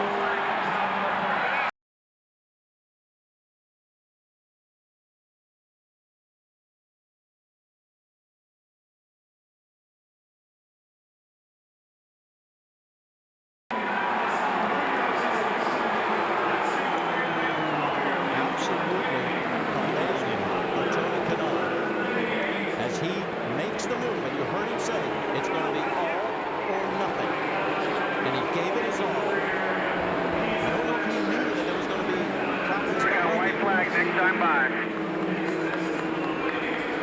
But in his 12th attempt at Indianapolis, where he has led 9 different races, all he has to do is follow the pace car for the milk. And they never touched his car the whole race. Remember I mentioned he was not fast during practice or really even qualifying to start a quiet month. So we see everybody standing up. Isn't that so cool? He's having flashes of memories going through his head now when he was racing go-karts and how many accidents he's had. It's so great to see this. Let's listen to the crowd as he comes around for Coming out high above the Indianapolis Motor Speedway as Tony Kanaan is hunting victory at the Indianapolis Motor Speedway. All right, bud. We got white flag this time by. Let's try to break a record under yellow with this yellow map. Just kidding. I'm just kidding. I'm just kidding.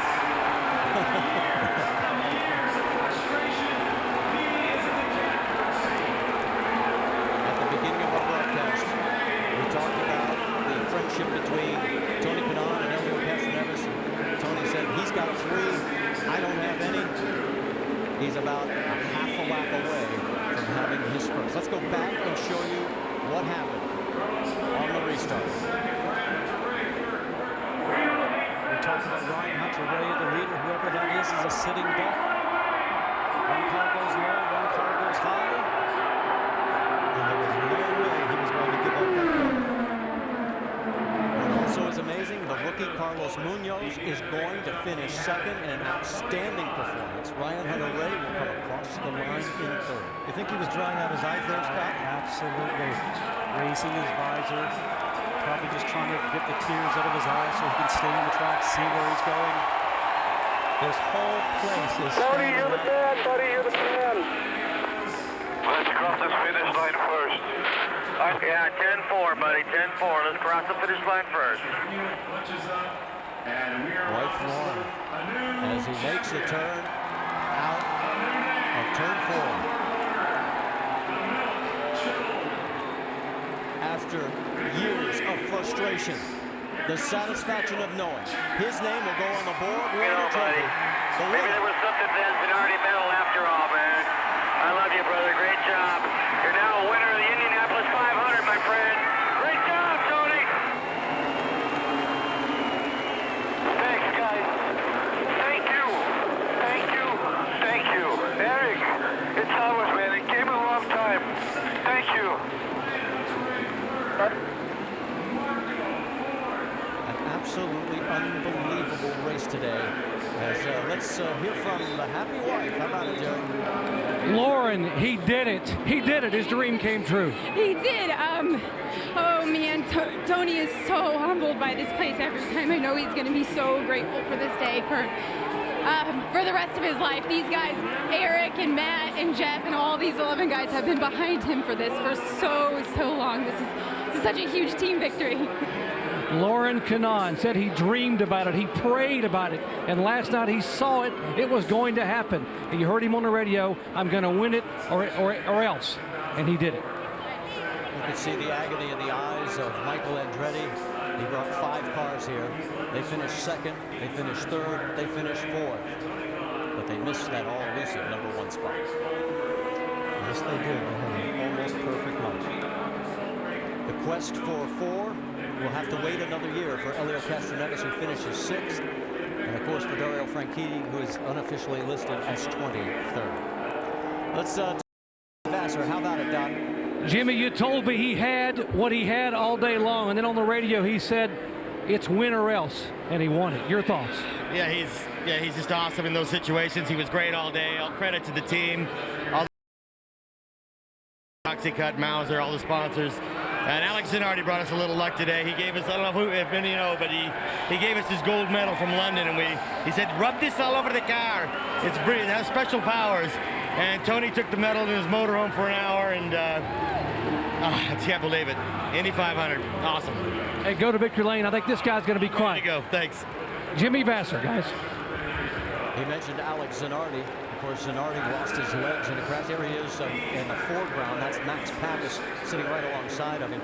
Zanardi lost both his legs in a crash over in Germany back in 2001. Has gone on to win 2 gold medals in the Paralympics. He has been an inspiration to everybody. Look at Pappas. They're both as emotional as Kanaan is going to be. They're all very close friends. It is the emotion in this circuit right now is unbelievable. I think of Tony telling the story that when his father was dying at a very young age, he said to him on his deathbed, he says, keep racing, take care of your family. And that has stuck with Tony all through his life. And he did that with a really bad thumb today, didn't he? I don't think he's feeling any pain in that thumb. that thumb probably feels good right now. He makes the turn towards victory lane. Great champion. They will be celebrating in Brazil tonight. 38-year-old from Salvador, Bahia, Brazil. He may not be able to see victory lane for the tears in his eyes.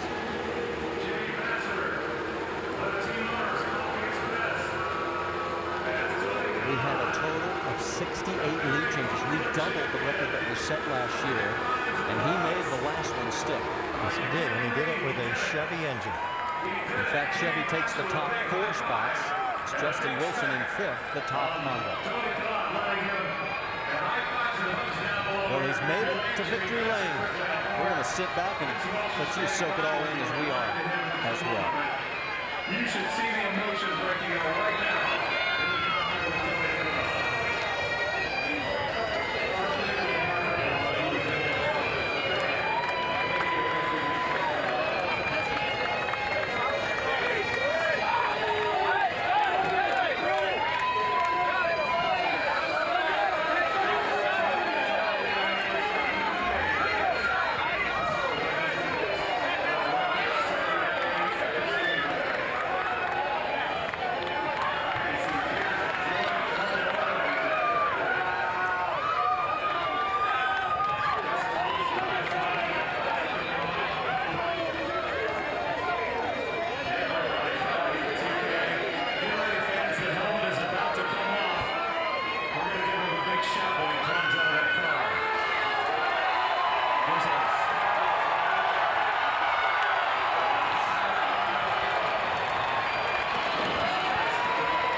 Tony Kanaan is celebrating a long-awaited victory at Indianapolis.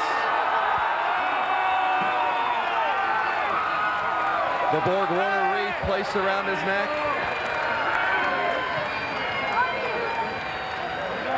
A congratulatory kiss from his wife Lauren and the bottle of milk.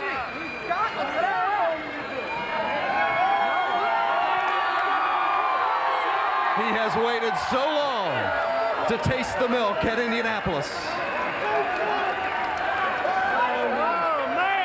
Tony, it's been 12 years. You've waited so long. You've been so close. What made the difference today? I got a little bit of luck today. And again, it's for the fans. It's for my dad that's not here. And but mainly for all of you guys. I mean, I was looking at the stands and it was unbelievable. So, man, I can't believe it. You got a good luck medal returned to you that you had given away 9 years ago to a young lady that was ill. You got a visit from Alex Zanardi this weekend. It's right here. You got the medal that the young lady gave you. There it is, 9 years ago, and it was returned to you for good luck today. And your friend Alex Zanardi gave you a little good luck medal as well. Out for you, but you earned it in the car today. Thank you very much. I mean, I'm speechless. I think, Vince, I want to thank everybody in the booth. I mean, I've people even from the other teams. You know, this is it, man. I made it. Finally, I'm going to put my ugly face in that trophy. You told me yesterday that some drivers make their name at Indianapolis for winning. You had made your name because you hadn't won. Today, you're the winner, and you will ever forever be known as Tony Kanaan, Indianapolis 500 champion. I guess we did both. we were known for not winning, and now we are for winning. So, man, I don't know what to say. But what went through your mind when the yellow came out and you knew that you were going to be the winner? I couldn't believe it. And then I'm like, how many laps to go? How many laps to go? And there was 2 to go. So I said, that's it. I guess and I have to say, the last lap was the longest lap of my life. And I wanted the pace car to hurry up so bad, but I've enjoyed it. And again, we did it. You said you win the Indy 500, you're going to go home and see your boy. You going to make that trip here soon? I hope so, man. I think I'm going to get so busy, but he's at home. He knows I promised him a trophy, and it's a good one. You're bringing it home, my friend. Tony Kanaan has won the 97th running of the Indianapolis 500.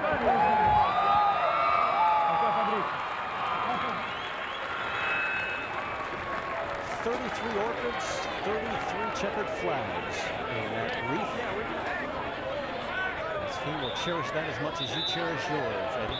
Yes, I'm so enjoying this right now. Every go-kart lap he has ridden, every race he has raced has been aimed towards this Indy 500 win. You said it best.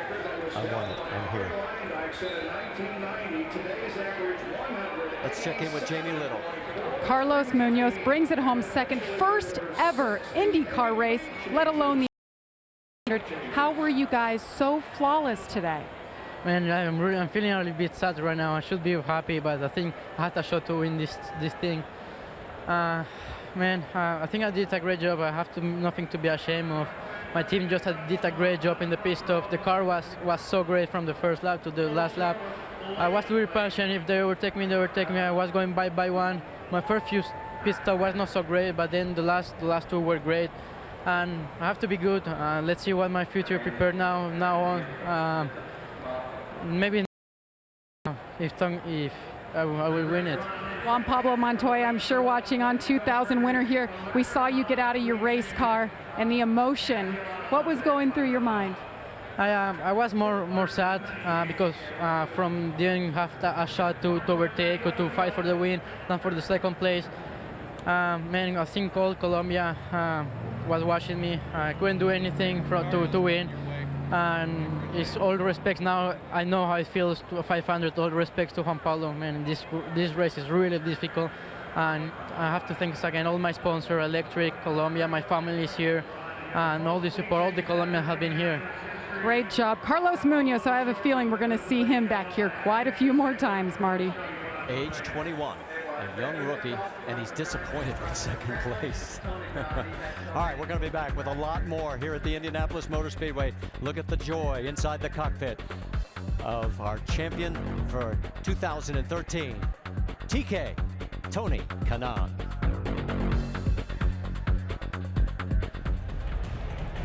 The Indianapolis 500 telecast presented by GoDaddy, brought to you by Sunoco, the official fuel of Turbo, in theaters July 17th, rated PG.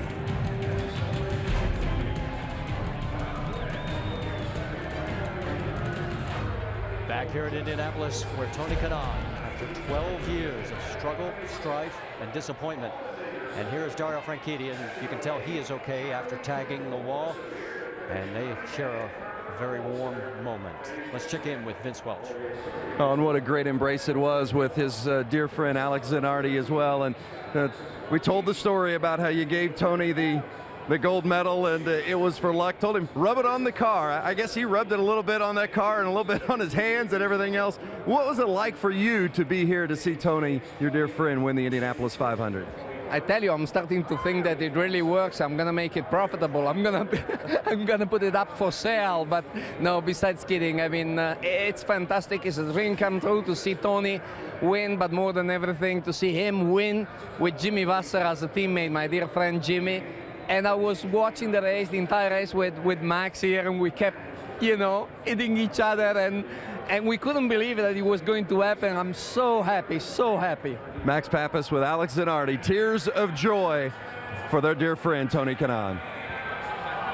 And down here with Helio Castroneves at the top of the show, we told everyone watching, Helio, that you and TK shared a special relationship as youngsters growing up, a brotherly love when you were just 8, 9, 10 years old racing go-karts. He was so happy when you won 3 times, and he said if you can't win a 4th, how do you feel about him getting his 1st? I'm very happy. Well deserved for him. Well deserved for his team. Tony, certainly it is a tough one, and I can see that you fought as hard as you could, and well deserved. I'm happy for you. We talk about it. I would be very happy. Hopefully we can have now I can have the championship, so now we balance it out. But to your mom, actually, I know they're for so long, so I'm very happy. Good job, and hopefully it's going to be a busy week, buddy. Busy week. Get ready. What a special, special day for Tony Kanaan. And we told you that it was 9 years ago at this race, and Tony Kanaan was an IndyCar champion. He was winning races. He had so much good luck, and someone told him about a little girl, Andrea Brown. He was in the hospital at Methodist and getting ready to have aneurysm surgery on her brain, and it was going to be touch and go and iffy. Tony went down there, went to the bedside, gave the young lady his good luck medal and said, here, you take this. This will help you get through it. And sure enough, the next day, the surgery came and she was fine. Now she is 24 years old. And 2 days ago, knowing that Tony Kanaan, her favorite race car driver, was struggling and still chasing a dream, she overnighted the medal. It came to the racetrack, and they went to the garage and presented it to Tony, who began to cry. The note with the medal said this: here's your good luck charm back. Now you take it and win the Indianapolis 500. And indeed, that's exactly what he did today. A good luck charm comes home. And there it is, coming right out of his pocket. And he had it with him for all 500 miles. Still more to come here. As you can see, the celebration continues at Indianapolis. Back here at Indianapolis, the celebration continues. 3 generations of the Andrettis have tried to win this race for a second time in 44 years. It did not happen today, but look at this. Michael, Mario, Marco, all take a moment to congratulate Tony Kanaan. Time for us now to take a look at the Firestone Extra Mile, and it is the pass on the restart.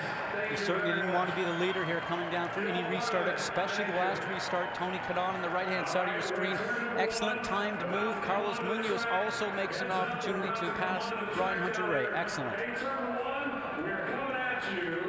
And let's go down to Jerry Punch.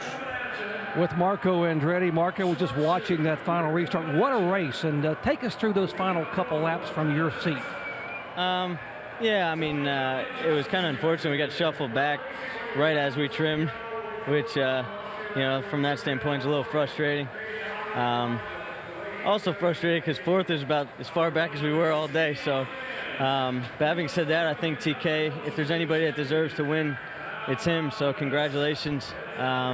You know, I think we're frustrated, but in the overall picture, we're leading the points now. So, you know, even though it's early, it still feels good. Marco Andretti wanted to win it, to put the Andretti name back in victory lane, but when Tony Kanaan came by, he was one of the first to run over and jump in the pace car to give Tony Kanaan a hug. Jamie Little.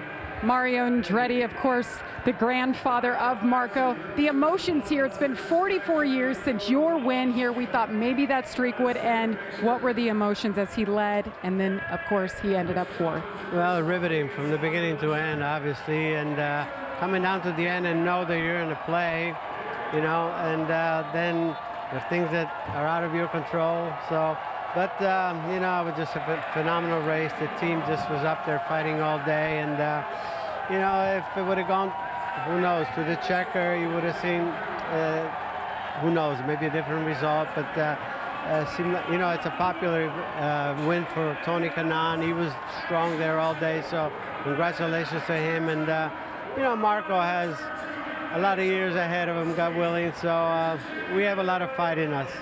And the fight right now, you guys are the point leaders, so it's to be continued, Marty. You can be guaranteed that they will be back. Let's show you some of the records that we set today.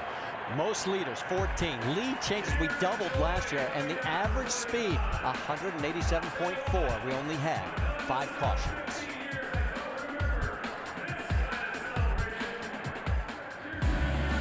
The Indianapolis 500 telecast presented by GoDaddy. Your small business wins with a website from GoDaddy. And Royal Purple, the performance oil that outperforms. Tony said his ugly face will finally be on the board. It'll be the 100th likeness on that treasured trophy. All right, here's Dario Franchitti, and it was never his day today. He never got into contention, and of course it ended on a real down note. Went inside. Hang on there, buddy. Hang on. Vince has caught up with it. Well, the fourth win not in the cards today. What did you deal with? What was the struggle today, Dario? You name it, Vince. You name it. We were out of gear ratio, like back there in a draft, so we actually couldn't make a pass even when we could get close enough. But very loose car in the middle of the corner, big understeer coming off. Massive imbalance all day, from cold tires to the middle of the run to the end of the run. So just lack of grip, really. And you know, we tried to make something happen there. Then didn't take tires that last stop, and you know, went down to one there. And you can see I've turned it. There's no point turning anymore because there's no grip there. So I was just trying to shallow the angle and trying to get away with it. And it was a big hit, and then I looked round and I saw that TK was P1, and that cheered me up just a little bit there. You know, we come here to win, we come here to challenge, and this shows how difficult this place is. We missed it with both target cars. We were out to lunch today, but we've got it right a lot. We didn't today. Tony and his guys did, and I couldn't be happier for them. Thanks, Dario. Marty? So Dario puts a smile on his face, but deep down inside, you know he's heartbroken. And that quest for number 4 will wait another year. The flag as Tony Kanaan takes the win here, his first in 12 years of trying in the Indianapolis 500. Let's take a look at the unofficial results. Behind Tony, it was Carlos Munoz, Ryan Hunter-Reay, Marco Andretti, Justin Wilson rounding out the top 5. And Helio Castroneves, A.J. Allmendinger with a very strong run. Simon Pagano, Charlie Kimball in 9th, and Ed Carpenter, a pole sitter, rounding out the top 10. With Oriol Servia, Ryan Briscoe, Takuma Sato, Scott Dixon, and Anna Beatrice rounding out the top 15. Tristan Vautier, Simona Di Silvestro, E.J. Viso, Will Power, and there is positions 21 through 30, and then 31 through 33 as we get ready to go down trackside and get ready for kissing of the bricks. He has waited a long time for all these moments. Tony Kanaan, your winner at Indianapolis. 1, 2, 3. Another of the traditions here at the Indianapolis Motor Speedway, kissing the yard of bricks. Let's send it down to Jerry Punch. With pole sitter Ed Carpenter, Ed, a lot of speed early, not much late. What happened? We had the speed. I think we just got shuffled back a little too far and probably a little light on downforce, and could never fight our way back to the front. So the field was so competitive. It was a great race. So really happy for Tony. He's going to be a great champion for the Indianapolis 500, and we just got to wait a year to come back and try it again. Not a bad day for Ed Carpenter, starting on the pole, finishing with the top 10. All right, thank you, Doc. And the frustration there, you can see, was evident on his face. He thought he had a really good chance today. And here's a salute from Ed to the winner.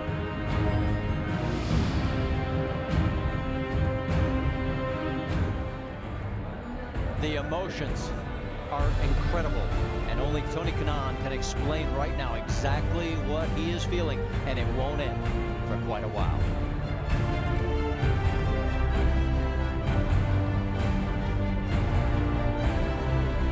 You have tasted the milk. Your impression of Tony Kanaan? Before I talk about Tony Kanaan, I have to say that was the hardest IndyCar race I have ever seen. There were so many passes, such a difficult track to drive on, and I think that the right driver won the race. I think for Tony Kanaan, who knows that his career is winding down, this is a very well-deserved victory, a fan favorite, and no doubt he will be a great champion. And there you see as he came across under the caution, but it didn't matter to him. 68 lead changes, and he led after the last one.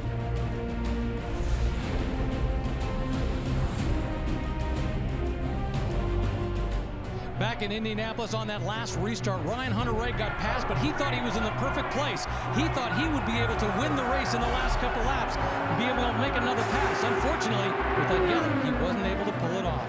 Marty? Success is when preparation, execution, and fortune converge. For that man, it did today. Coming up next on ABC, it's X Games Barcelona. And next week, the Indy Duel on Detroit on ABC both Saturday and Sunday. For our entire ESPN on ABC crew, I'm Marty Reed. Till we meet again.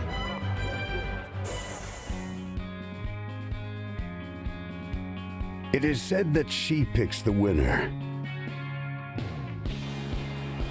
Indianapolis Motor Speedway with her contours and her straightaways, etched by legends, who in their best moments carve their own likeness into immortality. A destiny that she decides. Look out, spin, going into the wall. J.R. Hildebrand. A destiny that he fulfilled. 500 miles to last forever. For 11 years, she denied him. I've been treating this track extremely nice to see if she will pick me. I'm gonna go for it. She's gonna be a 4-0. Tony Kanaan glimpsed victory only to be let down time and again until today. I love you, brother. Great job. Now, winner of the Indianapolis 500, my friend. Great job, Tony. The sweet taste of victory is loved best by those who have known thirst.